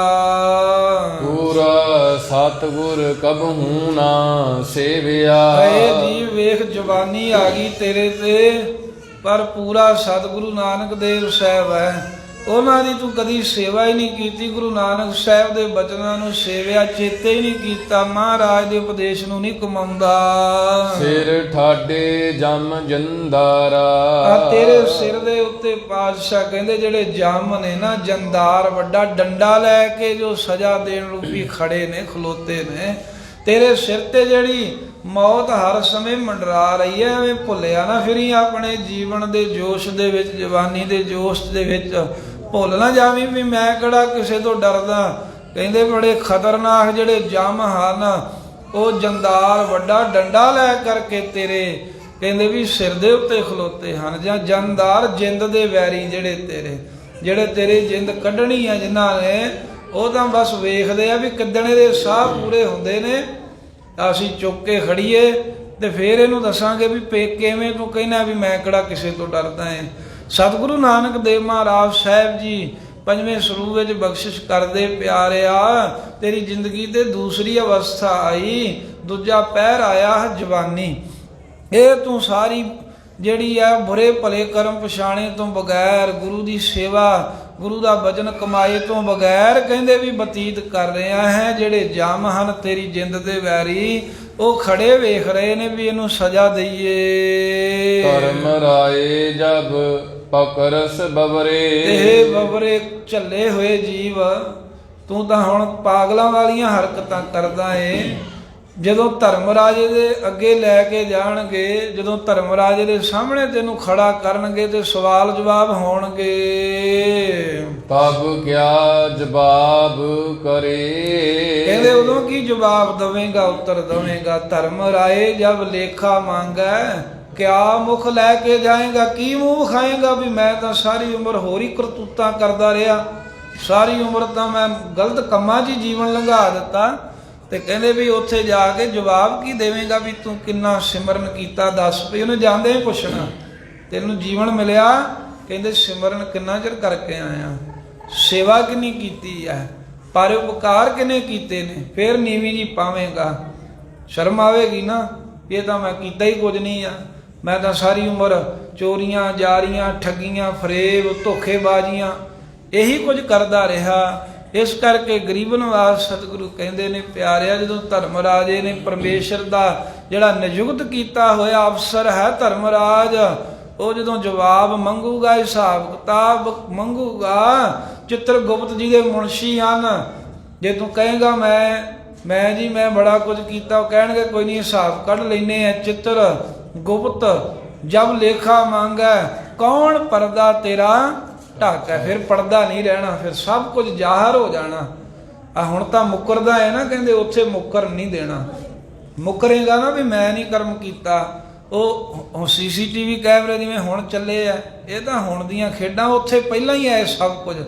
ਮਾਲਕ ਦੇ ਹਰ ਇੱਕ ਦੀ ਅੱਖ 'ਚ ਹੀ CCTV ਕੈਮਰਾ ਹੀ ਲਾਇਆ, ਉਸ ਬੰਦੇ ਦੇ ਅੰਦਰ ਵੀ ਫਿੱਟ ਕੀਤਾ ਸਭ ਕੁਝ। ਉਹ ਸਾਹਮਣੇ ਵਿਖਾ ਦਿੰਦੇ ਵੱਡੀ ਸਕਰੀਨ ਤੇ, ਕਹਿੰਦੇ ਆ ਵੇਖ, ਆ ਵੇ ਚੋਰੀ ਕਰ ਰਿਹਾ ਨਾ, ਆ ਵਿਭਚਾਰ ਕਰ ਰਿਹਾ, ਆ ਜ਼ੁਲਮ ਕਰ ਰਿਹਾ ਗਰੀਬਾਂ ਤੇ, ਆ ਧੱਕਾ ਕਰ ਰਿਹਾ ਏ, ਆ ਖੂਨ ਪੀ ਰਿਹਾ ਕਿਸੇ ਦਾ, ਆਵੇ ਰਿਸ਼ਵਤ ਤੂੰ ਲੈ ਰਿਹਾ, ਆ ਦੁੱਧ 'ਚ ਮਿਲਾਵਟਾਂ, ਖਾਣ ਵਾਲੀਆਂ ਚੀਜ਼ਾਂ 'ਚ ਮਿਲਾਵਟਾਂ, ਕੱਪੜਾ ਘੱਟ ਸੌਦਾ ਥੋੜਾ ਤੋਲ ਰਿਹਾ ਹੈ ਨਾ, ਸੌਦਾ ਥੋੜਾ ਤੋਲ ਰਿਹਾ, ਜਿਹੋ ਜਿਹਾ ਕੋਈ ਜੀਵ ਜਾਊ। ਆਵੇ ਕੱਪੜਾ ਘੱਟ ਦੇ ਰਿਹਾ, ਆਪਣੀ ਡਿਊਟੀ ਜਿਹੜੀ ਹੈ ਇਹਦੇ ਵਿੱਚ ਬੇਈਮਾਨੀ ਕਰ ਰਿਹਾ, ਰਿਸ਼ਵਤਾਂ ਲੈ ਰਿਹਾ ਹੈ ਤੇ ਮੰਦੇ ਕਰਮ ਕਰ ਰਿਹਾ।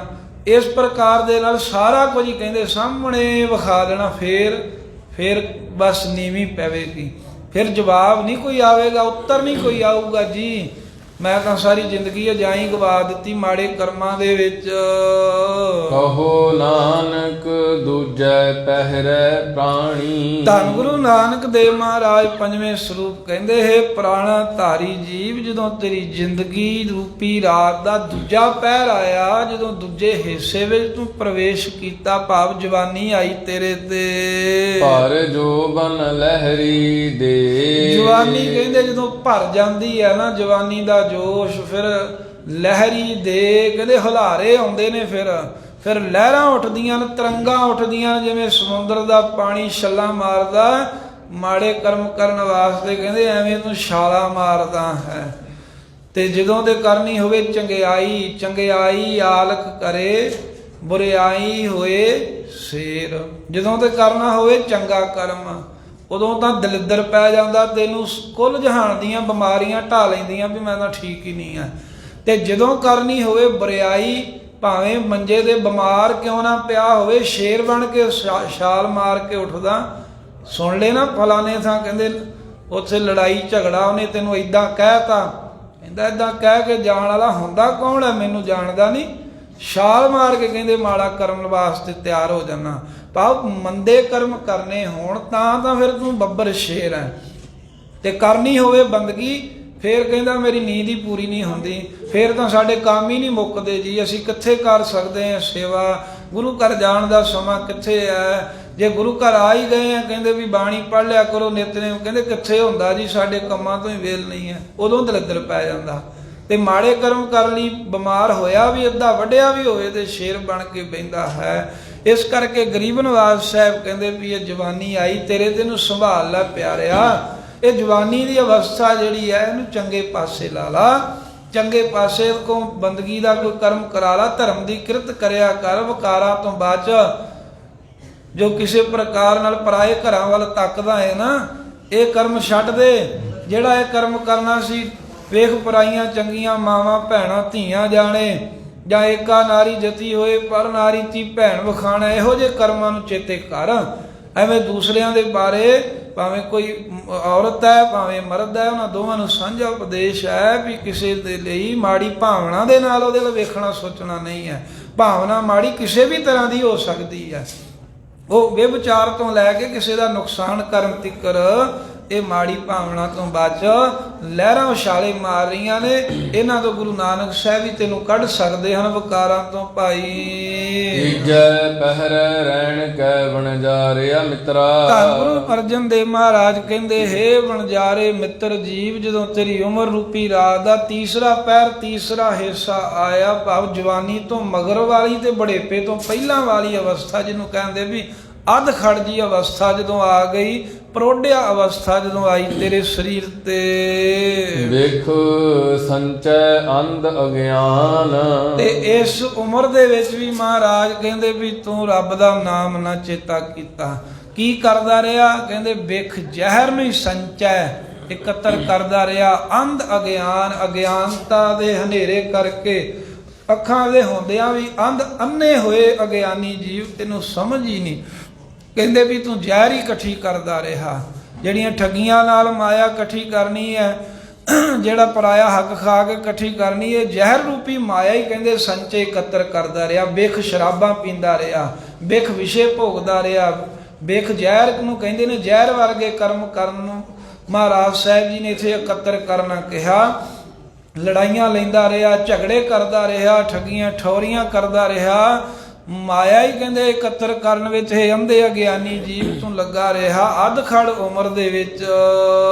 ਪੁੱਤਰ ਕਲੱਤਰ ਮੋਹੇ ਲਪਟਿਆ ਵਣਜਾਰਿਆ ਮਿੱਤਰਾ। ਇਹ ਵਣਜਾਰੇ ਮਿੱਤਰ ਜੀਵ, ਤੇਰੇ ਤੇ ਮੋਹ ਦਾ ਕਹਿੰਦੇ ਪ੍ਰਭਾਵ ਪੈ ਗਿਆ। ਇਹ ਮੇਰਾ ਪੁੱਤਰ ਹੈ, ਧੀਆਂ ਇਹ ਕਲੱਤਰ ਇਸਤਰੀ ਹੈ, ਇਹਨਾਂ ਨੂੰ ਕਹਿੰਦਾ ਵੀ ਮੈਂ ਐਸ਼ ਕਰਾਉਣੀ, ਇਸ ਮੋਹ ਦੇ ਵਿੱਚ ਲਪਟਿਆ ਹੋਇਆ, ਠੱਗੀ ਠੋਰੀ ਮਾਰਨ ਵੱਲੋਂ ਵੀ ਪਿਛਾਂਹ ਨਹੀਂ ਹਟਦਾ। ਅੱਜ ਕੱਲ੍ਹ ਸਾਧ ਸੰਗਤ ਚੱਲ ਤਾਂ ਇਹੀ ਰਿਹਾ, ਕੋਈ ਵਿਰਲਾ ਹੀ ਹੋਊਗਾ ਜਿਹੜਾ ਕੋਈ ਇਮਾਨਦਾਰੀ ਨਾਲ ਕੋਈ ਇਹੋ ਜਿਹੀ ਚੀਜ਼ ਵੇਚਦਾ ਹੋਵੇ, ਖਾਣ ਤੋਂ ਲੈ ਕੇ ਪਹਿਨਣ ਤੀਕਰ ਕਿਸੇ ਚੀਜ਼ ਦੇ ਵਿੱਚ ਸਾਫ਼ ਸੁਥਰਾਪਨ ਨਹੀਂ, ਹਰ ਇੱਕ ਚੀਜ਼ ਵਿੱਚ ਮਿਲਾਵਟ ਹੈ। ਮਿਲਾਵਟ ਦਾ ਕਾਰਨ ਹੈ ਬੰਦੇ ਦੀ ਭੁੱਖ, ਵੀ ਮੈਨੂੰ ਵੱਧ ਤੋਂ ਵੱਧ ਪੈਸੇ ਮਿਲਣ, ਵੀ ਮੈਂ ਕਿਸੇ ਚੀਜ਼ ਤੇ ਖਰਚਾ ਕਰਾਂ 10 ਰੁਪਈਏ ਤੇ ਜਦੋਂ ਮੁੱਲ ਵਟਾਂ ਮੈਨੂੰ 100 ਰੁਪਈਏ ਤੋਂ ਵੱਧ ਉਹਦਾ ਮੁੱਲ ਮਿਲੇ 10 ਪਿੱਛੇ, ਵੀ ਇਸ ਤਰ੍ਹਾਂ ਦਾ ਅੰਦਰ ਲਾਲਚ ਵੱਧ ਗਿਆ। ਨੇ ਤੇ ਪਹਿਲਾਂ ਵੀ ਲੋਕ ਕਿਰਤ ਕਰਦੇ ਸਨ, 100 ਰੁਪਈਆ ਲਾ ਕੇ ਰੁਪਈਆ 2 ਰੁਪਈਏ ਵੀ ਬਚ ਗਏ ਤੇ ਉਹਦੇ ਵਿੱਚ ਹੀ ਉਹ ਕਹਿੰਦੇ ਸੀ ਬਹੁਤ ਸ਼ੁਕਰ ਹੈ ਵੀ 100 ਪਿੱਛੇ 2 ਬਚ ਗਏ ਆ। ਹੁਣ ਕਹਿੰਦੇ ਆ ਵੀ 2 10 ਲਾ ਕੇ ਤੇ 100 ਬਣਾਉਣਾ ਹੈ। ਫਿਰ ਇਹਦੇ ਵਾਸਤੇ ਕੀ ਹੋਊਗਾ? ਖਾਣ ਵਾਲੀਆਂ ਚੀਜ਼ਾਂ 'ਚ ਵੀ ਮਿਲਾਵਟ ਹੋਵੇਗੀ, ਹਰ ਇੱਕ ਚੀਜ਼ ਨਕਲ ਹੋਵੇਗੀ, ਹਰ ਇੱਕ ਚੀਜ਼ ਮਾੜੀ ਹੋਵੇਗੀ, ਖਾਣ ਪਹਿਨਣ ਤੋਂ ਕਮਾਉਣ ਤੋਂ ਲੈ ਕੇ ਫਿਰ ਜੀਵਨ ਦੇ ਵਿੱਚ ਵੀ ਸਾਧ ਸੰਗਤ ਇੰਨੀ ਨਿਢਾਲਤਾ ਆ ਗਈ, ਰਿਸ਼ਵਤਾਂ ਲਵੇਗਾ ਫਿਰ ਬੰਦਾ। ਜਦੋਂ ਜ਼ਿਆਦਾ ਪੈਸੇ ਜੋੜਨ ਦੀ ਇੱਛਾ ਹੋਗੀ ਨਾ ਵੀ ਐਸ਼ ਕਰਨੀ, ਫਿਰ ਰਿਸ਼ਵਤਾਂ ਲਵੇਗਾ। ਰਿਸ਼ਵਤਾਂ ਵੀ ਕਿਸੇ ਦਾ ਖੂਨ ਨਿਚੋੜ ਕੇ ਹੀ ਲਈਆਂ ਜਾਂਦੀਆਂ ਨੇ, ਹਰ ਥਾਂ ਤੇ ਲਈਆਂ ਜਾਂਦੀਆਂ ਨੇ। ਜੱਜ ਸਾਹਮਣੇ ਬੈਠਾ ਹੁੰਦਾ, ਰੀਡਰ ਥੱਲੇ 2-3 ਫੁੱਟ ਬੈਠਾ, ਉਹ ਲਈ ਜਾਂਦਾ ਰਿਸ਼ਵਤਾਂ, ਉੱਥੇ ਜੱਜਾਂ ਨੂੰ ਨਹੀਂ ਦਿਖਦਾ। ਹਰ ਇੱਕ ਮਹਿਕਮੇ ਵਿੱਚ ਰਿਸ਼ਵਤਾਂ ਨੇ। ਹਰ ਇੱਕ ਬੰਦਾ ਕੰਮ ਉਦੋਂ ਕਰਦਾ ਜੇ ਉਹਦੀ 100 ਰੁਪਈਏ ਜਾਂ 200 ਰੁਪਈਏ ਦਿਹਾੜੀ ਹੈ, ਉਹ ਖੁਸ਼ ਤਾਂ ਹੈ ਵੀ ਜੇ ਉਹਨੂੰ ਉੱਤੋਂ ਕੁਝ ਬਣੇ। ਜਿੰਨੀ ਮਰਜ਼ੀ ਤਨਖਾਹ ਹੋ ਜਾਏ, ਜਿੰਨਾ ਚਿਰ ਉੱਤੋਂ ਨਹੀਂ ਕੁਝ ਬਣਦਾ ਉਹਨਾਂ ਚਿਰ ਦਿਲ ਖੁਸ਼ ਨਹੀਂ ਹੁੰਦਾ। ਇਹ ਸਾਰਾ ਸਾਡੇ ਲੋਕਾਂ ਦਾ ਜੀਵਨ ਹੈ। ਤੇ ਪਾਤਸ਼ਾਹ ਕਹਿੰਦੇ ਵੀ ਇਹ ਤੂੰ ਜੋ ਕਰਮ ਕਰ ਰਿਹਾ ਨਾ, ਸਮਝ ਲੈ ਵੀ ਜ਼ਹਿਰ ਇਕੱਠੀ ਕਰ ਰਿਹਾ। ਇਹ ਮਤਾ ਸਮਝੀ ਵੀ ਮੈਂ ਬੜੇ ਮੱਲ ਮਾਰ ਲਈ, ਕਿਸੇ ਕੋ 10,000 ਲੱਖ ਰਿਸ਼ਵਤ ਲੈ ਆਂਦੀ, ਕਿਸੇ ਨੂੰ ਮਿਲਾਵਟ ਵਾਲੀ ਚੀਜ਼ ਖਵਾ ਕੇ ਤੇ ਇੰਨੇ ਪੈਸੇ ਵਟ ਲਏ। ਕਹਿੰਦੇ ਵੀ ਮਤਾ ਸਮਝ ਲਈ ਇਹ ਠੱਗੀਆਂ ਠੋਰੀਆਂ 'ਚ ਬੜਾ ਤੂੰ ਸੁਖੀ ਹੋ ਗਿਆ। ਕਹਿੰਦੇ ਜ਼ਹਿਰ ਖਾਣ ਦੇ ਬਰਾਬਰ ਹੀ ਹੈ ਇਹ ਸਾਰਾ ਕੁਝ ਕਰਮ, ਜਿਹੜਾ ਅਗਿਆਨਤਾ 'ਚ ਅੰਨਾ ਹੋਇਆ ਤੂੰ ਕਰੀ ਜਾ ਰਿਹਾ ਹੈ।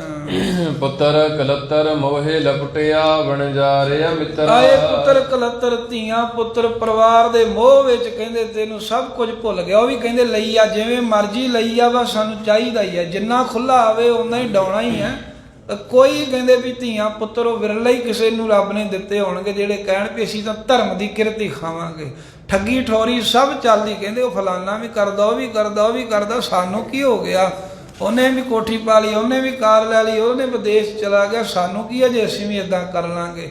ਇਵੇਂ ਸਭ ਧਰਮੀ ਹਾਰ ਗਏ ਨੇ ਆਪਣਾ ਮੋਹ ਵਿੱਚ ਫਸ ਕੇ। ਅੰਤਰ ਲਹਿਰ ਲੋਭਾਨ, ਉਹਦਾ ਕਾਰਨ ਕੀ ਹੈ ਵੀ ਜੀਵ ਦੇ ਅੰਦਰ ਨਾ ਲਹਿਰਾਂ ਉੱਠ ਰਹੀਆਂ ਨੇ, ਲੋਭਾਨ, ਲੋਭ ਦੀਆਂ, ਤ੍ਰਿਸ਼ਨਾ ਦੀਆਂ ਲਹਿਰਾਂ ਉਛਾਲੇ ਮਾਰ ਰਹੀਆਂ ਨੇ।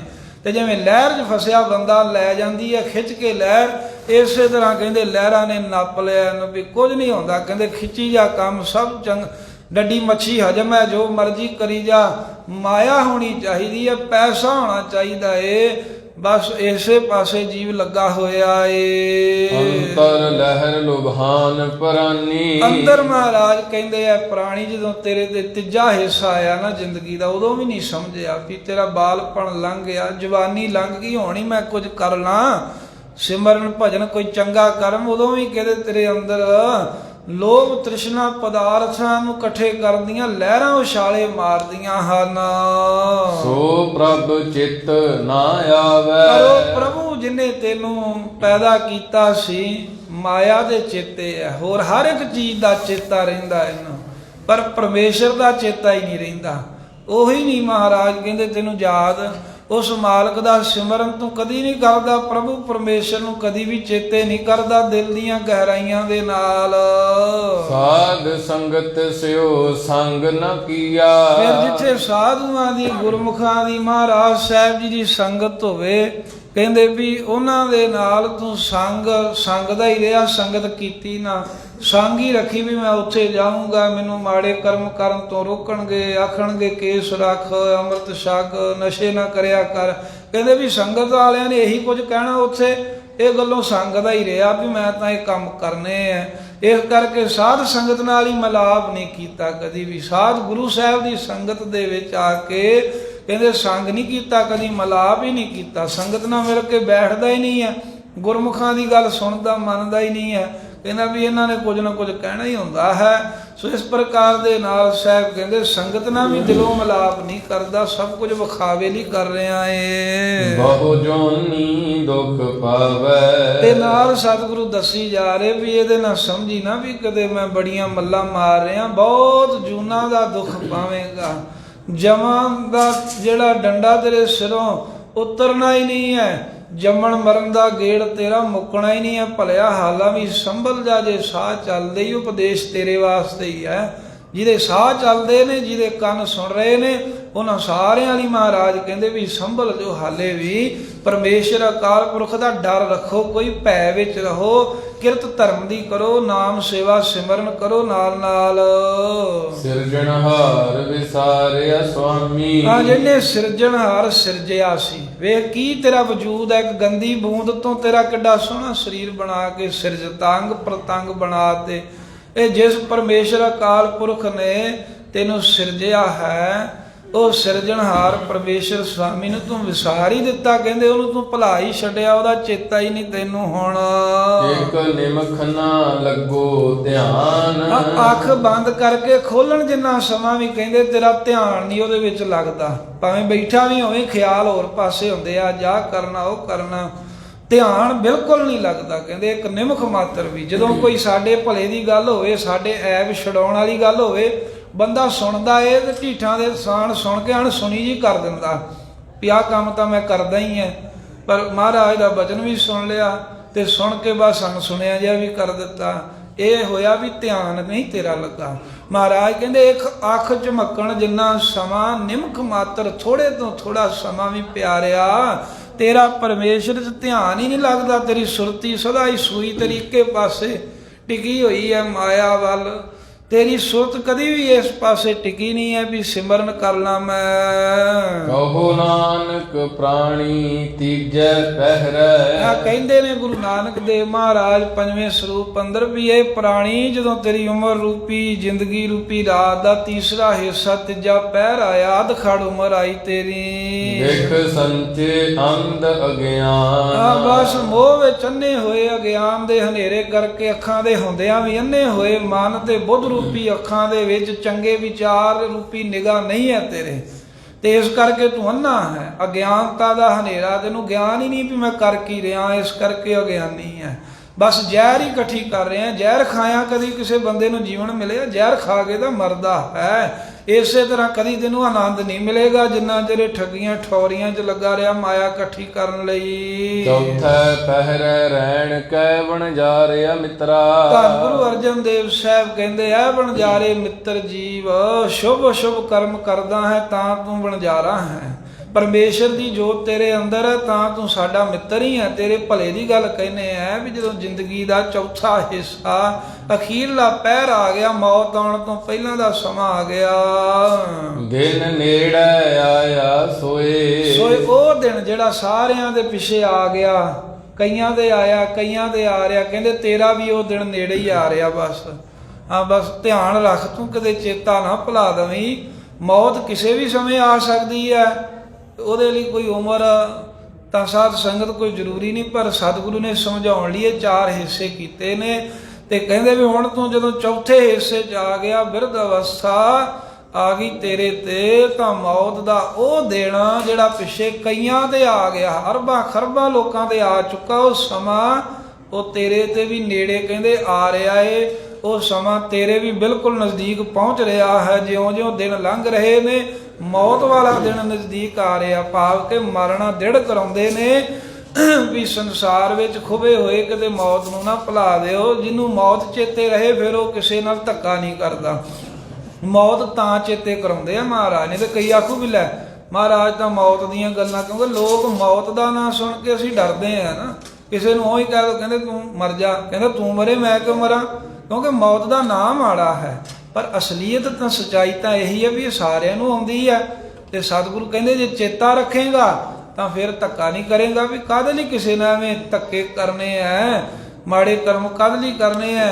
ਰੱਬ ਰੱਬ ਕਰਕੇ ਨੇਕ ਜੀਵਨ ਜੀਵੋ, ਚਲੇ ਤਾਂ ਇੱਥੋਂ ਸਾਰਿਆਂ ਨੇ ਇੱਕ ਦਿਨ ਜਾਣਾ ਹੈ। ਕਹਿੰਦੇ ਉਹ ਮੌਤ ਦਾ ਦਿਨ ਬਸ ਨੇੜੇ ਨਜ਼ਦੀਕ ਆ ਰਿਹਾ ਹੈ ਤੇਰੇ ਚੌਥੇ ਪਹਿਰ ਵਿੱਚ ਹੁਣ। ਗੁਰਮੁਖ ਨਾਮ ਸੰਭਾਲ ਤੂੰ ਵਣਜਾਰਿਆ ਮਿੱਤਰਾ। ਗੁਰਮੁਖ ਬਣ ਕਹਿੰਦੇ ਤੇ ਗੁਰਮੁਖ ਬਣ ਕੇ ਗੁਰੂ ਸਾਹਿਬ ਦੁਆਰਾ ਹੈ ਵਣਜਾਰੇ ਮਿੱਤਰ ਜੀ, ਪਰਮੇਸ਼ਰ ਦੇ ਨਾਮ ਦੀ ਸੰਭਾਲ ਕਰ, ਵਾਹਿਗੁਰੂ ਦੇ ਨਾਮ ਨੂੰ ਚੇਤੇ ਕਰ ਲੈ। ਮੌਤ ਰੂਪੀ ਦਿਨ ਚੜ੍ਹਨ ਤੋਂ ਪਹਿਲਾਂ ਪਹਿਲਾਂ ਬੰਦਗੀ ਕਰ ਲੈ। ਤੇਰਾ ਦਰਗਾਹ ਹੈ ਬੇਲੀ ਹੋਏ। ਜੇ ਸਿਮਰਨ ਕੀਤਾ ਹੋਊਗਾ ਤੇ ਦਰਗਾਹ ਵਿੱਚ ਤੇਰਾ ਬੇਲੀ ਮਿੱਤਰ ਬਣੂਗਾ। ਪਰਮੇਸ਼ਰ ਦਾ ਨਾਮ, ਵਾਹਿਗੁਰੂ ਦਾ ਨਾਮ ਤੇਰਾ ਮਦਦਗਾਰ ਬਣ ਕੇ ਖਲੋ ਜਾਊਗਾ ਵੀ ਇਹ ਮੈਨੂੰ ਜਪਦਾ ਰਿਹਾ ਹੈ, ਤੈਨੂੰ ਹੱਥ ਨਹੀਂ ਲਾਉਣ ਦਵੇਗਾ ਜਮਾਂ ਦਾ। ਗੁਰਮੁਖ ਨਾਮ ਸਮਾਲ ਪ੍ਰਾਣੀ। ਇਸ ਕਰਕੇ ਆ ਪ੍ਰਾਣਾ ਧਾਰੀ ਜੀ। ਪ੍ਰਾਣੀ ਤਾਂ ਕਿਹਾ ਏ ਕਿਉਂਕਿ ਪ੍ਰਾਣ ਹੈਗੇ ਨੇ ਹਾਲਾਂ, ਜਿਹਦੇ ਪ੍ਰਾਣ ਹੀ ਨਾ ਹੋਣ ਉਹਨੂੰ ਮੁਰਦੇ ਨੂੰ ਉਪਦੇਸ਼ ਹੀ ਕਾਹਦਾ। ਜਿਹੜਾ ਚੜ੍ਹਾਈ ਕਰ ਗਿਆ ਹੋਵੇ ਉਹਨੂੰ ਕੋਈ ਸਿੱਖਿਆ ਨਹੀਂ ਦਿੱਤੀ ਜਾ ਸਕਦੀ। ਜਿੰਨਾ ਚਿਰ ਜੀਵ ਦੇ ਅੰਦਰ ਪ੍ਰਾਣ ਹੈ, ਸਿੱਖਿਆ ਵੀ ਤਾਂ ਉਹਨਾਂ ਨੂੰ ਹੀ ਹੈ ਵੀ ਤੁਸੀਂ ਸੰਭਲੋ ਭਾਈ। ਇਹ ਪ੍ਰਾਣਾ ਧਾਰੀ ਜੀਵ ਜਿੰਨਾ ਚਿਰ ਸਾਹ ਚੱਲਦੇ ਨੇ ਇਹਦੇ ਵਿੱਚ ਵਿੱਚ ਹੀ ਸਮਾਂ ਹੈਗਾ, ਮੌਕਾ ਸੰਭਾਲ ਲੈ, ਗੁਰਮੁਖ ਬਣ ਜਾ, ਗੁਰੂ ਸਾਹਿਬ ਦੇ ਆਗਿਆ ਲੈ ਮੰਨ ਲੈ ਤੇ ਗੁਰੂ ਦੇ ਅਨੁਸਾਰੀ ਹੋ ਕੇ ਪਰਮੇਸ਼ਰ ਦੇ ਨਾਮ ਨੂੰ ਦਿਲ ਵਿੱਚ ਚੇਤੇ ਕਰ, ਸੰਭਾਲ ਕੇ ਰੱਖ। ਅੰਤੇ ਹੋਏ ਸਖਾਈ। ਅੰਤ ਨੂੰ ਹੋਰ ਕਿਸੇ ਚੀਜ਼ ਨੇ ਮਦਦਗਾਰ ਨਹੀਂ ਬਣਨਾ। ਜਿੰਨੀ ਮਰਜ਼ੀ ਮਾਇਆ ਪਦਾਰਥ ਸੰਬੰਧੀ ਜਿੰਨੇ ਮਰਜ਼ੀ ਹੋਣ, ਉਹ ਤਾਂ ਵਿਚਾਰੇ ਆਪ ਸਾਰੇ ਪਤੰਤਰ ਨੇ, ਉਹ ਤਾਂ ਆਪ ਅਧੀਨ ਨੇ, ਤੇਰਾ ਕੀ ਕਰ ਸਕਦੇ, ਸਵਾਰ ਸਕਦੇ ਆ। ਇਸ ਕਰਕੇ ਅੰਤ ਨੂੰ ਸਹਾਈ ਹੋਣਾ ਪਰਮੇਸ਼ਰ ਦੇ ਨਾਮ ਨੇ। ਜਦੋਂ ਸਰੀਰ ਵਿੱਚੋਂ ਪ੍ਰਾਣ ਤੇਰਾ ਸੂਖਮ ਸਰੀਰ ਲੇਖਾ ਦੇਣ ਲਈ ਜਾਵੇਗਾ, ਉਹਦਾ ਮਦਦਗਾਰ ਪਰਮੇਸ਼ਰ ਦਾ ਨਾਮ ਹੋਵੇਗਾ। ਕਹਿੰਦੇ ਜਹ ਪੈਂਡੇ ਕੇ ਗਨੇ ਜਾਹੇ ਨਾ ਕੋਸਾ, ਹਰ ਕਾ ਨਾਮ ਉਹਾਂ ਸੰਗ ਤੋਸਾ। ਤੇਰਾ ਰਾਹ ਦਾ ਸਫਰ ਬਣ ਕੇ ਤੇਰੀ ਮਦਦ ਕਰੂਗਾ। ਜਿਹੜੇ ਜਮ ਮਾਰਗ ਦੇ ਕੋਈ ਨਹੀਂ ਪਤਾ ਵੀ ਕਿੰਨਾ ਕੁ ਪੈਂਡਾ ਹੈ, ਉਹ ਪਰਮੇਸ਼ਰ ਦਾ ਨਾਮ ਤੈਨੂੰ ਛਿਣ ਵਿੱਚ ਹੀ ਵਾਹਿਗੁਰੂ ਦੇ ਹਜ਼ੂਰ ਲੈ ਜਾਵੇਗਾ। ਇਹੋ ਮੋਹ ਮਾਇਆ ਤੇਰੇ ਸੰਗ ਨ ਚੱਲੈ। ਆ ਜਿਹੜਾ ਮੋਹ ਕਰਦਾ ਹੈ, ਮੋਹ ਵਿੱਚ ਫਸਿਆ ਹੋਇਆ, ਠੱਗੀਆਂ ਠੋਰੀਆਂ ਮਾਰ ਕੇ ਝੂਠ ਬੋਲ ਕੇ ਮਾਇਆ ਇਕੱਠੀ ਕਰਦਾ ਹੈ, ਇਹ ਨਾਲ ਨਹੀਂ ਜਾਣੀ। ਇਹ ਇੱਥੋਂ ਤੀਕ ਹੀ ਹੈ। ਪਾਤਸ਼ਾਹ ਕਹਿੰਦੇ ਇਹ ਵੀ ਤੰਗ ਕਰਦੀ ਹੈ, ਜੇ ਗਲਤ ਢੰਗ ਨਾਲ ਇਕੱਠੀ ਕਰੇਗਾ ਇਹਨੇ ਵੀ ਤੰਗ ਹੀ ਕਰਨਾ ਹੈ। ਕਿਉਂਕਿ ਧਨ ਜੋਬਨ ਦੋਏ ਵੈਰੀ ਹੋਏ, ਜਵਾਨੀ ਤੇ ਦੌਲਤ ਇਹ ਵੀ ਬੰਦੇ ਦੇ ਵੈਰੀ ਬਣ ਜਾਂਦੇ ਆ।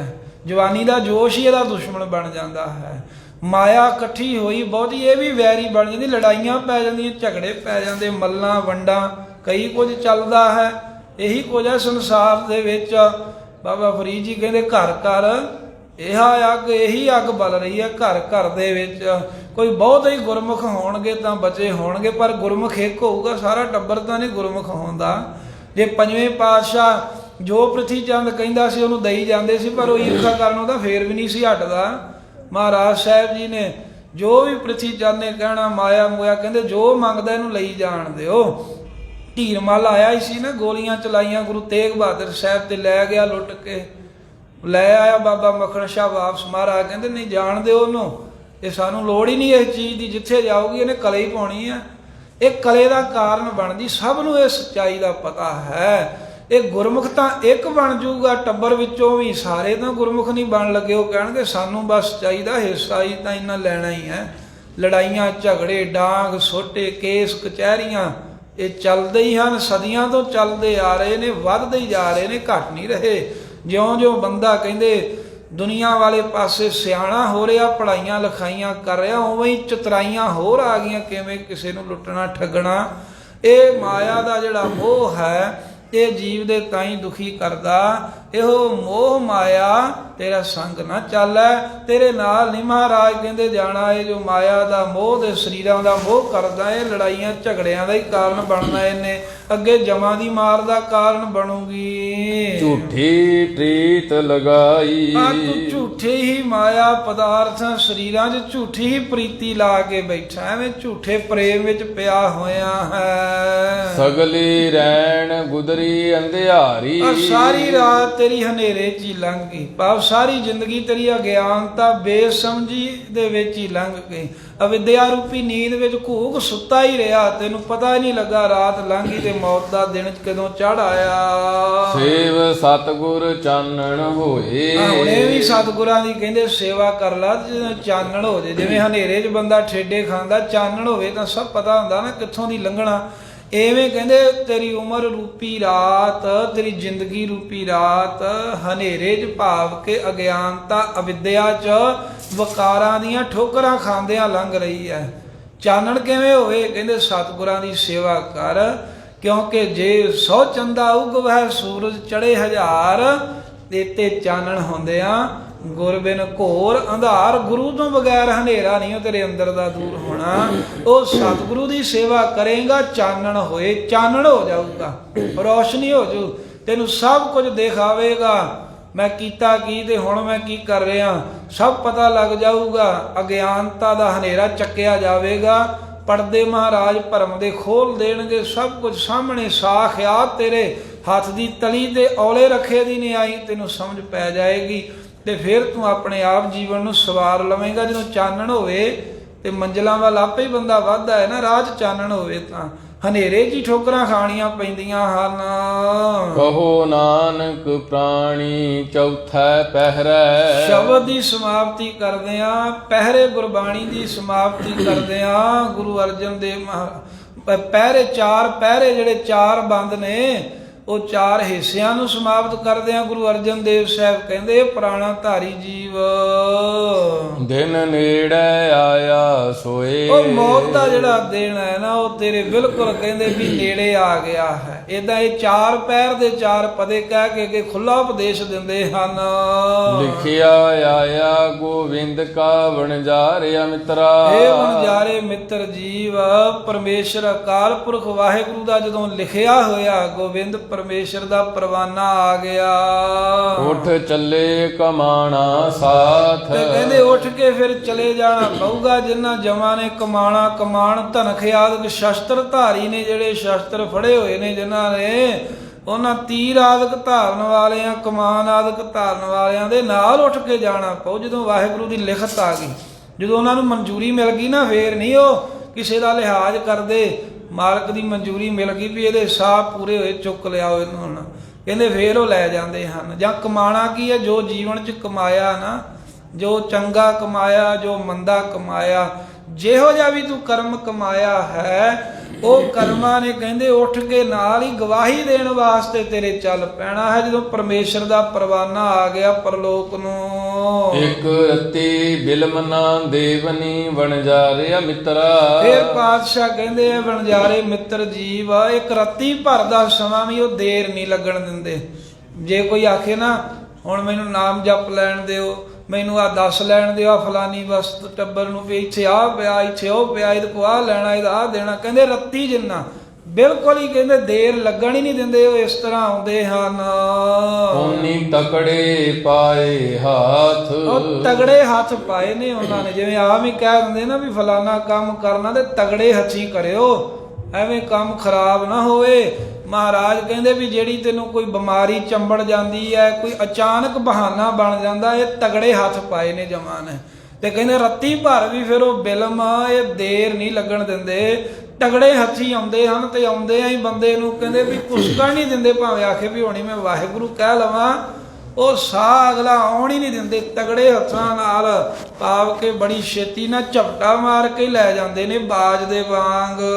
ਲਿਖਿਆ ਆਇਆ ਪਕੜ ਚਲਾਇਆ, ਜਦੋਂ ਪਰਮੇਸ਼ਰ ਦਾ ਲਿਖਿਆ ਹੋਇਆ ਹੁਕਮ ਆ ਗਿਆ ਵੀ ਇਹਦੇ ਸਾਹ ਮੁੱਕ ਗਏ ਆ, ਲਓ ਲੇਖਾ ਇਹਨੇ ਕੀਤਾ ਕੀ ਆ, ਫਿਰ ਪਕੜ ਕੇ ਜਮਾਂ ਨੇ ਕਹਿੰਦੇ ਅੱਗੇ ਲਾ ਲਿਆ ਸੂਖਮ ਸਰੀਰ, ਕੱਢ ਕੇ ਸਥੂਲ ਸਰੀਰ ਦੇ ਵਿੱਚੋਂ।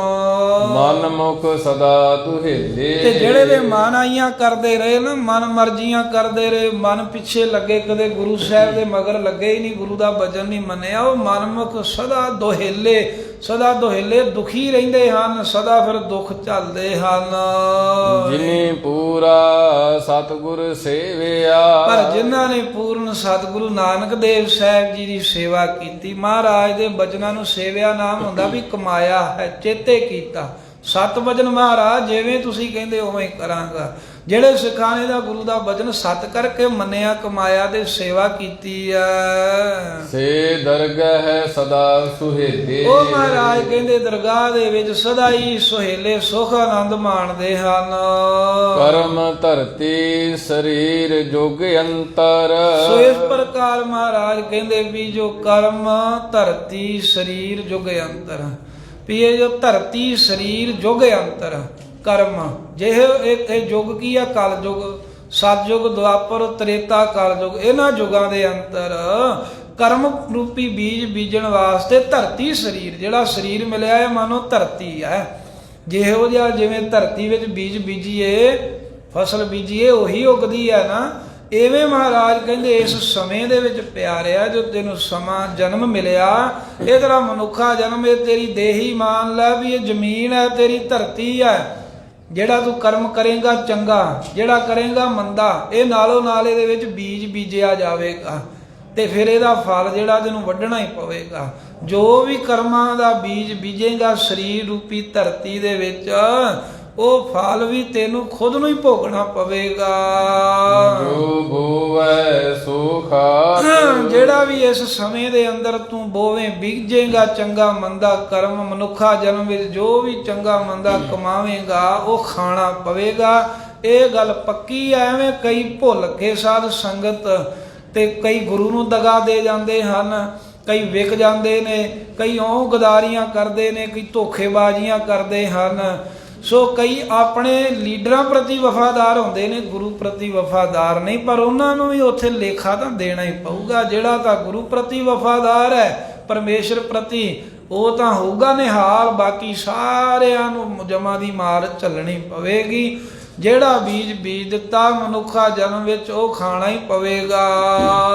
ਕਹੋ ਨਾਨਕ ਭਗਤ ਸੋਹੇ ਦਰਬਾਰੇ, ਕਹਿੰਦੇ ਨੇ ਪੰਜਵੇਂ ਪਾਤਸ਼ਾਹ ਗੁਰੂ ਨਾਨਕ ਸਾਹਿਬ ਵੀ ਉਹ ਭਗਤ ਪਰਮੇਸ਼ਰ ਦੇ ਵਾਹਿਗੁਰੂ ਦੇ ਸੱਚਖੰਡ ਦਰਬਾਰ ਵਿੱਚ, ਸਾਧ ਸੰਗਤ ਦਰਬਾਰ ਵਿੱਚ ਸੋਹ ਹੈ, ਸ਼ੋਭਾ ਪਾਉਂਦੇ ਆ, ਸੋਹਣੇ ਲੱਗਦੇ ਹਨ, ਜਸ ਰੂਪੀ ਵਡਿਆਈ ਖੱਟਦੇ ਨੇ। ਮਨ ਮੁਖ ਸਦਾ ਭਵਾਤ, ਤੇ ਮਨ ਮੁਖ ਸਦਾ ਭਾਉਂਦੇ ਰਹਿੰਦੇ ਨੇ, ਘੁੰਮਣ ਘੇਰੀਆਂ ਪਈਆਂ ਰਹਿੰਦੀਆਂ, ਜੰਮਣ ਮਰਨ ਆਵਾਗਮਨ ਦੁੱਖਾਂ ਦਾ ਚੱਕਰ ਉਹਨਾਂ ਦੇ ਬਣਿਆ ਰਹਿੰਦਾ ਹੈ। ਸਮਾਪਤੀ ਪਹਿਰੇ ਬਾਣੀ ਜੋ ਹੈ, 4 ਸ਼ਬਦ, 2 ਗੁਰੂ ਨਾਨਕ ਸਾਹਿਬ ਜੀ ਦੇ, 1 ਚੌਥੇ ਪਾਤਸ਼ਾਹ ਦਾ ਤੇ 1 ਪੰਜਵੇਂ ਪਾਤਸ਼ਾਹ ਦਾ, ਇਹ 4 ਸ਼ਬਦ ਮਹਾਰਾਜ ਸਾਹਿਬ ਜੀ ਨੇ ਸਮਾਪਤ ਕੀਤੇ ਤੇ ਅਖੀਰ ਤੇ ਨਿਚੋੜੇ ਹੀ ਕੱਢਿਆ ਵੀ ਗੁਰਮੁਖ ਬਣੋਗੇ, ਭਗਤ ਬਣੋਗੇ ਤਾਂ ਆਨੰਦ ਮਾਣੋਗੇ, ਲੋਕ ਵਿੱਚ ਵੀ ਤੇ ਪਰਲੋਕ ਵਿੱਚ ਵੀ। ਮਨਮੁਖ ਬਣ ਕੇ ਰਹੋਗੇ ਤਾਂ ਦੋਈ ਜਹਾਨੀ ਮੂੰਹ ਕਾਲਾ ਹੋਵੇਗਾ। ਸਤਿਗੁਰੂ ਸਾਹਿਬ ਕਿਰਪਾ ਕਰਕੇ ਸਾਨੂੰ ਮਨਮੁਖਤਾਈ ਤੋਂ ਬਚਾ ਲੈਣ। ਐਵੇਂ ਗਰੀਬ ਨਵਾਜ ਨੇ ਪਵਿੱਤਰ ਉਪਦੇਸ਼ ਬਖਸ਼ਿਆ ਏ।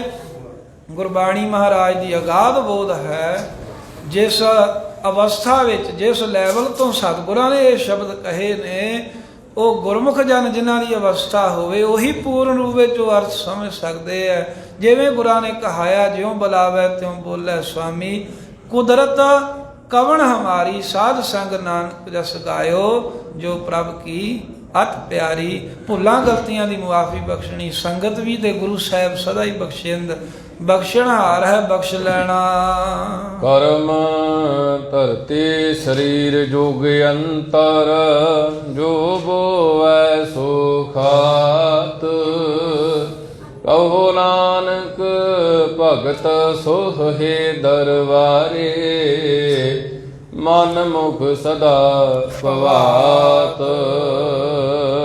ਵਾਹਿਗੁਰੂ ਜੀ ਕਾ ਖਾਲਸਾ, ਵਾਹਿਗੁਰੂ ਜੀ ਕੀ